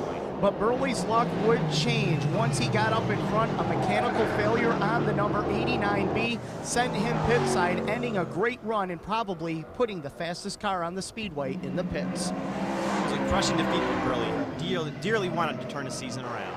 With 7 to go, the race now turned to Kenny Tremont and Pete Bicknell. Bicknell was looking for an unprecedented 3 wins in a row in this small block race. Could he do it? But the 25 extra laps that were put onto this race this year cost Tremont the event. A miscalculation by the Tremont crew as he ran out of gas. As the Bicknell number 1 goes by, Tremont pushed out of the speedway, but he will go down a lap, and that opened the door for Pete Bicknell to pull away and win his 3rd consecutive A+ Mini Mart Sunoco Race Fuels 150 at the Moody Mile. It was his 5th overall win in the race. It's just unbelievable. You know, this place just seems to be coming to us. We knew we were fast. We knew we were fast. Exactly the same car, exactly the same motors last year. We parked it in the corner and just kept it for this race. It's just so good. We didn't want to change anything, and it proved it again today. The big blocks were next on the track for the Eckerd 200. Gary Ballou making a return to the mile, but an unceremonious one. It didn't go too well for Gary and Jim Beachy's car. He didn't qualify, although he did start the race as a little bit of an added starter for a couple laps. Field brought down to the green with Brett Hearn and Steve Payne on the front row, and when you've got 50 of the best big block modifieds, you never know what is going to happen. Hearn jumped into the lead at the start and appeared to have the fastest car, but his luck ran out. It sure did. Of course, the weather was not really cooperative today. We saw a bit of snow, we saw a bit of rain all throughout the day, of course mixed in with a little bit of sunshine, so it changed the track conditions quite a bit.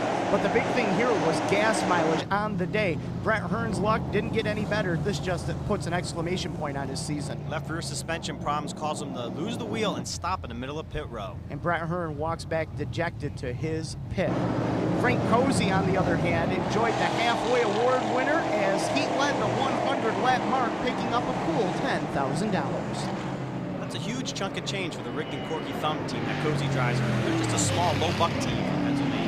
One lap later, though, Cozy fell off the pace and out of gas, and he had to come to the pits. And unfortunately, a big tragedy fell on their family 1 week later. Rick and Corky Thumb's son, Davey, who's a crew chief for the team, was killed in a tragic car accident. Now gas mileage comes into play. Danny Johnson into the pits for a gas and go. Let's see how his race would end up. Billy Decker in charge right now. The Syracuse winner from 2 years ago, looking for his second win on the mile during Super Dirt Week. This was less than 10 laps to go in the race, and everyone started running out of gas. Ronnie Johnson falling off the pace in the number 21 as everybody scatters by, including Vic Coffey and Steve Payne. And then only a turn and a half later, Vic Coffey would run out of gas as well in the Sweeteners Plus number 32C, putting Steve Payne up to position number 2. Payne wasn't able to run down Decker, but he thought he might be able to catch him if Decker would have run out of gas. If the gas mileage came into play once again, did Decker have enough to make the distance? The crew thought he did, Billy thought he did, and they were cheering him on. But the only people that knew were Decker and his crew, as Billy Decker would win the 2000 version of the Ecker 200, capping off a spectacular week in Syracuse. Everybody dropping like flies because of gas in those last couple of laps. You were as cool as a cucumber. Well, we were in conserve mode. This New England Financial crew did a heck of a job. They were doing some mileage figuring there, and they said, well, we're going to be close. You know, we should have a couple laps insurance in there.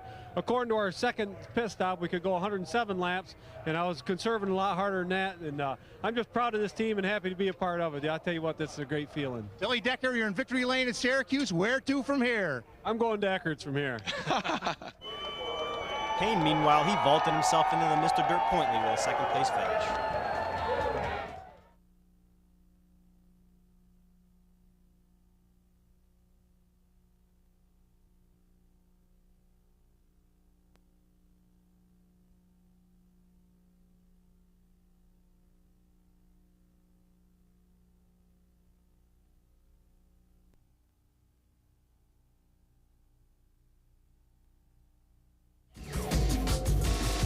Return trip to the Lincoln Speedway for the 410 Sprint cars. Shawn Michael leading in the number 1, but he has handling problems through turns 3 and 4 and tags the inside wall, giving the lead to Fred Raymer. Not surprisingly, Freddie Raymer goes on to another victory. This one is a bigger one. It's in the Kenny Weld Memorial. It's worth over $7,000. And it's his 99th career Lincoln win, his 15th of the season behind the wheel of the number 77. Seekonk Speedway, Seekonk, Massachusetts, the D. Anthony Venditti Memorial. And what a show the 75-lap Pro Stock feature event was. That's Vinny Anarumo in the number 11, overtaking Radical Rick Martin for the victory. And $4,700 richer after the win. The SK Modifieds added to the field on the day. That is Ted Christopher up in front, but a scary moment here. Right behind Teddy, Tucker Reynolds Jr. spins out and has Steve Lombardi go right over his car, ripping off his carburetor. And of course, causing a fire. Both drivers were A-OK and did not need medical attention. Ted Christopher, he had things his way in that number 13 as he was able to pull away and pick up the win. A small field of SK Modifieds. Yeah, less than 20 showed up for the event. Now to one of the most famed ovals in New York State, the Oswego Speedway for the Race of Champions. And what a night of racing this would be. 50th annual Race of Champions, and Teddy Christopher, the double zero. Now, Joe Brady's car, he arrived at the racetrack late after competing at Thompson and Lime Rock earlier today. Ken Woolley right there, running in the third spot right now is George Kent, the number 26, leading the race late in its going as Christopher had to come from dead last to challenge for the lead. TC makes a bid on the last lap to overtake Kent for the win. Here they go into turn number 3 and 4. Kent on the low side. Christopher, he knows he's going to have to go to the top side. One last chance, one bonsai move. Can he make it work? No, Kent by half a car length. 51-year-old Kent won the Race of Champions for the third time in his career. He won the Bud 200 5 times at the famed Speedway. Challenger Raceway, Indiana, Pennsylvania. The Max Tour, 75 laps for the late models, and everybody was on hand. This was the Fall Fest 4, one of the biggest events now in Western Pennsylvania. $13,000 going to the winner, and Chubb Frank looking stout in that number 1. That's Chubb making his move under 2000 Max champion Lynn Geisler. Billy Drake was able to get by Chubb Frank on lap number 60, but he came right back on the high side 1 lap later and went on to collect the win for $13,000 in the 75-lap Max Tour feature event. Modifieds also on hand, and a rare appearance by the mods at Challenger Raceway. This was part of the Western Pennsylvania Tour, a modified series sponsored by Bicknell Racing Products. No, you're not seeing double. Jeff Hoffman in the 00 picked up the win, but he lent his car out, which finished 3rd. Ryan Schwartzlander, Western PA star, took that spot. Thompson Speedway, the World Series. Over 600 cars on hand and a packed grandstand full of fans to see a full day of racing. There were well over 15,000 people in the grandstands for this event. A hairy moment here, Kevin. Take us through this. This title had big implications for the Modified Tour title. That was Mikey Wienisko, hit the wall on the outside, and then the 2 guys who were battling for the point title, Reggie Ruggiero and Jerry Marquis, were both involved and suffered damage. That's Marquis right there, and right behind him, ironically, is Reggie. Both of those cars were able to continue in competition. Marquis in the number 44 was able to come back and place 5th. Here we have a battle for the lead. Tommy Gravino in the number 3, and next to him, Mike Stefanik in the number 6. Stefanik didn't run many Modified Tour races this year because he was pursuing Busch Grand National aspirations, but he was right in the thick of the battle in this one. As Gravino holds on to the lead, Stefanik on the high side. Gravino wins it by less than a half car length at the end. Now the victory celebration continues. Gravino in victory lane for the win, and then the championship will be crowned for the number 44. Marquis won his first ever title and also the first ever title for car owner Mario Fiore. SK Modifieds also in action. Eric Berger, number 54, he would win the feature, his first ever finish at Thompson. What a way to do it. Kurt Grader finished in 2nd. The NEMA Mids were also on the card, and there was a bunch of 45s out there. That's Joey Payne Jr., super modified driver from New Jersey, who picked up a ride in Gene Angelillo's car, passing his teammate, Russ Storr, for the lead and the win. And that would be the 100th win for car owner Gene Angelillo, as the Storr number 45 races victory lane and also clinched the 10th NEMA title for the Storr machine. Thompson's weekly headliner, the Pro Sox, had a familiar face up front. That's Roger Godin in the number 28, going by for the win. And he would have to hold off Jim McCallum, who finished 2nd. Chris Purley finished in 3rd in the Pro Stock feature. And Purley, once he was out of that race, strapped in behind the wheel of his ISMA Super. With a little more power on there, Purley ran the victory. And it was his first of the year, but it didn't come easy as he had to hold off and determine Joe Gosick, who finished 2nd, and Gosick was crowned champion for the ISMA Super Tour. It was Gosick's first season running for Team Dunnigan. And here they race together on the speedway in the number 26 as they battle for position as the number 11 of Chris Purley races victory lane. It took him all season, but he finally had a chance to hold the checkered flag. Fonda Speedway, the track of champions, the McDonald's 200 weekend, big block modifieds. Jimmy Horton and Jack Johnson brought the field down to the green on the star-studded field. And it could be anybody's race. One car to watch, that 56 of Tim McCready. Tim McCready, he is the John Finch, number 56, up in the front, and he was leading and looking like the fastest car out there. Had trouble, though, getting around the slower car of Bobby Varon, and Kenny Tremont's 115 was able to close in. Tremont closes the gap and then gets by the McCready number 56 to take over the top position. There was only one groove out there, and if you got out of that inside lane, you were done. Now Varon, they both had trouble getting by the slower car of Bobby Varon, but Kenny Tremont was able to take advantage of that miscue, and then Tim McCready and Varon got together, and that was costly to the McCready 56.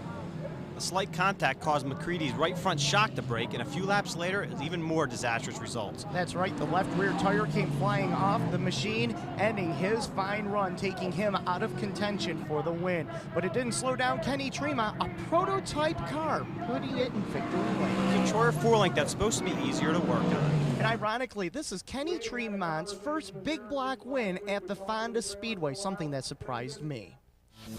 Linda Speedway, Jonestown, Pennsylvania, the Micro Sprint National Open. Pete Skias in the number 3 started on the pole position and led early on until he spun on lap number 18. He had a fuel pickup problem that caused him to slow down and spin out of the dirties. Randy West, well, he picked up the slack and he earned $2,000 for his win in the 30-lap Open.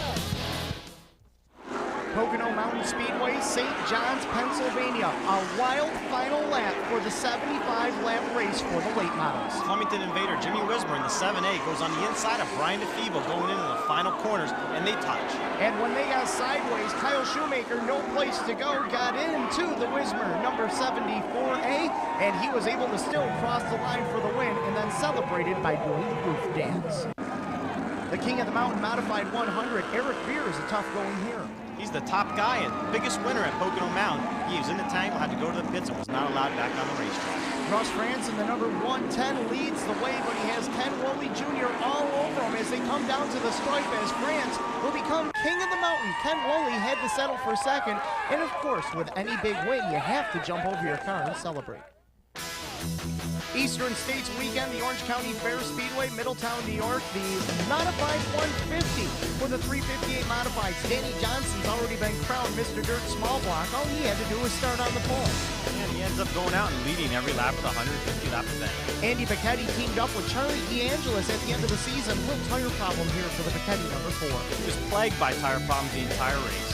Final lap of the small block feature event, the Dr. Danny Johnson enjoying an 8-car length advantage over Jerry Higby and Brett Hearn. Then he got a little bit too cocky. Coming off of the 4th turn, you'll see. I think he let off a little bit too early. And not only that, but he put his hand out the window and started waving to the crowd. Danny Johnson's waving to the crowd as Higby gets a run off the turn, but the Doctor hangs on by a half-car length for the win. Coming down for the checkered flag. That was the tightest finish I ever saw. What was that? Just a dummy move on my part, I guess. I just, thought I had to win with no problem, and which I got credit to Sweden Plus teams, CNC Performance, Special Securities. For giving me such a great ride here today. Yeah, we screwed up a little bit at the end there. We almost lost the race, but nonetheless, we got in victory lane. That's what it's all about, and just can't credit the team enough. All the crew members, ANC Speed World for giving me such a great ride here in the year 2000. Orange County Fair Speedway is the setting to crown the Mr. Dirt Big Block champion for the year 2000. Steve Payne and Danny Johnson come into this race separated by mere points. Payne needed to finish 7th or better to become the champion. His dad has been with him the whole way, tuning the motors, helping to set up the car. A true family affair. And it all came down to this, the start of the Eastern States 200. Unfortunately, after all the excitement, after all the suspense, after all the build-up, the race came down to one lap. It sure did. Going down the back straightaway, keep your eye on Danny Johnson. On the inside, it's Tim Hindley. They make contact. Johnson into Chuck Bauer, and Johnson backs it in hard into the concrete, ending his championship hopes for the Mr. Dirt Big Block title. Steve Payne, he knew he had it won. He didn't even have to finish the race. He could have pulled out right there. Danny Johnson out of the car, he was a bit shaken up as he went to the attention of the medical crews, as we'll take a look at what happened on the replay. Johnson dove down to the inside, him and Hindley get together, he shoots to the inside of Chuck Bauer, a nice piece of driving by Bauer to save the car, but Johnson tags the concrete a ton. The impact was so severe, Danny's head snapped back, smashed into a roll bar, and cracked his helmet. With 6 laps remaining, Chuck McKee, the Middletown Missile, the track champion for the year 2000, leading Alan Johnson and Vic Coffey in Danny's 27J backup car, looking to pull off the improbable. Could he win the Eastern States 200? A driver who lives in Middletown had never won the race, and one of the longest running races in the country this is. His crew was nervously waiting as the laps ticked down, finally with 1 to go. Chuck McKee brings the Frankie Sausage, number 19, off of turn number 4, and caps a dream season by winning the Eastern States 200. Chuck, my hand's getting wet here, hang on. Chuck, unbelievable. I talked to your guys as the race was going on, and I asked them if they had a plan and they had a strategy. Did that whole thing just fall into place? You took a tire and gas, or did you have a plan from the start for that? I'll be honest with you. We were going to do that from Jump Street, but we didn't expect to lose the radios. Right? We came in with no radios, no nothing. And that whole race. I never knew where anybody was around me. I mean, but I told him on Friday, I said, this car is the best. It's better than I am. How does it feel? And take us back to that first lap with Danny when you blew down in there. Did you see the wreck in front of you? Well, I saw something happening, and you know, then I looked to my right when I was almost clear of it, and I see it was him, and he took a hard hit. Boy, I was surprised he wasn't hurt. I guess he sat in the car a little bit, and you know, it's just tough luck for him to have something like that happen. But it kind of took the pressure off of us early, and then we could just race the race. And you know, it's been a long year. All these guys behind me worked real hard all year, and you know, it'd be terrible to lose it coming here today. And you know, we just wanted to win it real bad, and you know, it's too bad it had to happen that way. But we finished well enough. If he had finished, we would have won it anyway. But you know, with the Win sponsorship this year from Larry Newber, that helped out, and Talmadge Tire and Janelle Corporation and Pabst Blue Ribbon Beer, and everybody's been with me since I started. You know, it's just a great year. Well, your name goes in the record book, and you don't have to share this with anybody. How's that feel? Well, that's real good. You know, we didn't have any controversy this year. Nobody getting points back, and you know, that was a tough deal last year, and it was real depressing all winter. And we thought about it, and you know, it just grinds on you, and it makes you work that much harder. And you know, we had a real good year, and I can't say enough about Doug Holmes, my father, doing the motors and you know, the TO cars. And this car completed every lap of the whole series this year. We didn't miss one lap. We finished in the top 10 every race but one, and you know, that's just unheard of. It's just a credit to the crew and the equipment. And I just got one more question. Can I call you Steve, or do I have to call you Mr. Dirt? Steve's just fine. Star Speedway, the Halloween Howler. When I first saw this, I could not believe that as the leader of the race, within a straightaway, you would be in lap trend. There's over 200 cars on a quarter-mile racetrack. I'll tell you what, I don't know how the scorers even kept track of who won this race. There were cars everywhere, in the infield, in the outfield, in turns 3 and 4, and turns number 1 and 2. I can't imagine the carnage that was left for the guy that had to pick up all these machines. Junkyard made out really good after this. I'm not going to bet you on that. Well, if you're looking for a crunched-up piece of 1970s pre-automobile, this is your chance. They had a little bit of everything. They even had a Bruce. I don't think that's a coffin in the back, but it might be. You never know. I don't want to know what was in it. Well, this thing went faster than a Florida recount as we finally ended up having a winner of the Halloween Howler.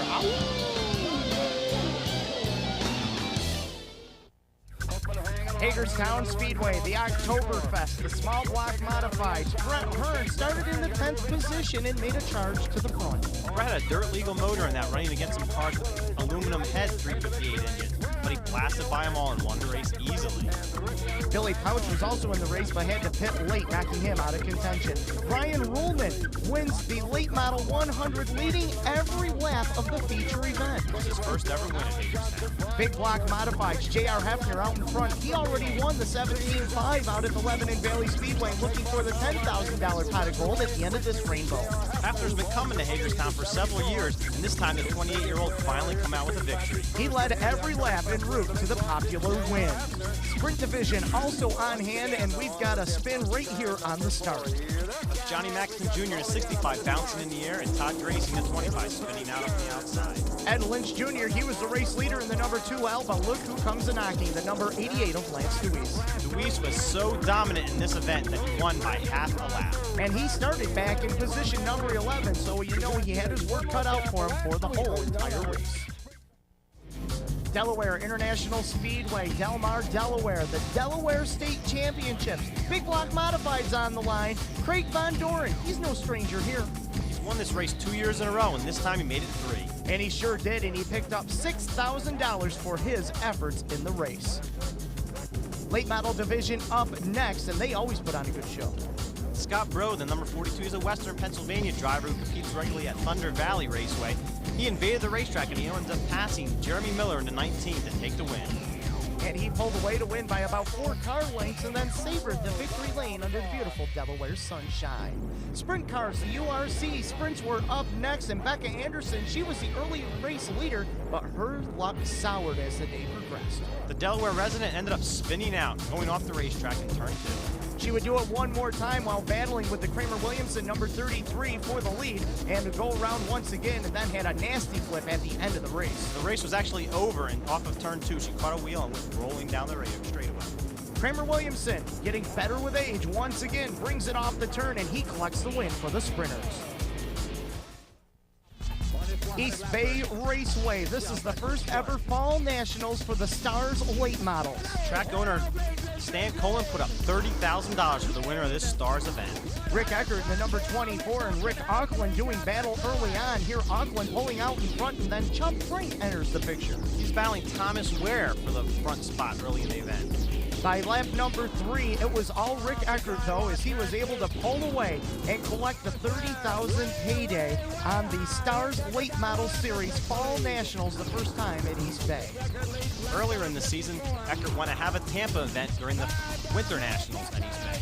Wait till he gets the victory lane. Where do they get these big cardboard checks? I'd like to have one of those. Wall Stadium, the Turkey Derby, the traditional end to the Northeast racing season. It's run like the Milk Bowl in 3 50-lap segments. Tim Arr in the number 4, he took the lead on lap number 23 and went on to win segment number 1. He held off Martin Truex Jr. for the victory. On the start of segment number 2, Scott Newell takes this ride up against the fence and brings his number 77 back down. John Blewett in the Dayglow Barry Jost owned number 00, who ends up winning this one, and he ends up winning the entire Turkey Derby title. And a good weekend for the Blewetts as brother Jimmy set fast time on Friday, so the whole family was a part of the Turkey Derby tradition at Wall Stadium. It was John's first ever Turkey Derby championship. And now a look at the overall division winners in the Northeast. In the big block modifieds, Lou Blaney with 21 wins. It was the second time in a row Lou Blaney led the entire Northeast big block wins. No surprise, Danny Johnson led the Northeast in small block wins with 22. An amazing 15 of those came on the Super Dirt small block series. On the asphalt modifieds, Ted Christopher, 23 wins for the year 2000. It's the second time in 3 years that Christopher's led the Northeast in asphalt victories. Fast Freddie Raymer shows his dominance with 29 wins in the sprint car division. He's no stranger to big victory totals. He's led the Northeast in wins in the past. In the dirt late models, Mike Close with 18 wins. Close ends Gary Stiller's run of 3 consecutive years leading the late model ranks.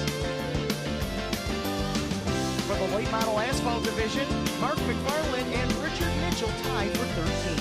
McFarland's a driver from Old Dominion Speedway in Virginia, and Richard Mitchell runs in Western Pennsylvania. And the overall Northeast top winner, the Doctor, Danny Johnson with 35 wins. Danny and all the other top winners will be joining us at Pennzoil Motorsports January 12th through 14th. Here's one of the Ms. Motorsports contestants, Mandy Fenstermacher. Hi, I'm Mandy. I'm 20 years old. I love racing. I'm sort of a fourth turn girl. I'm not shy to get a little bit dirty.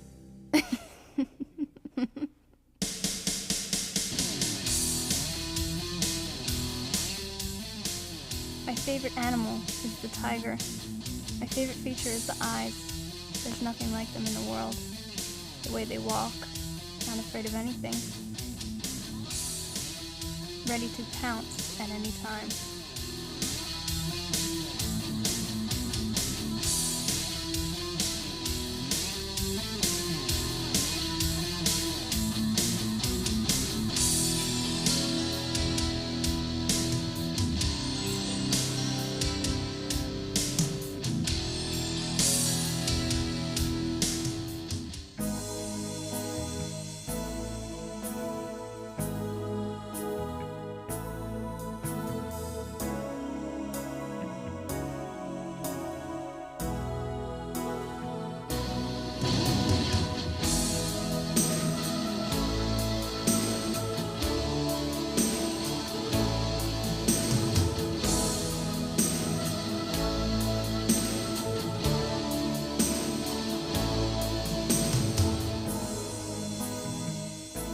Standing with a winner sends chills down my spine, knowing they risk all on the edge of victory or disaster, knowing one mistake could be costly. They are the Gladiators.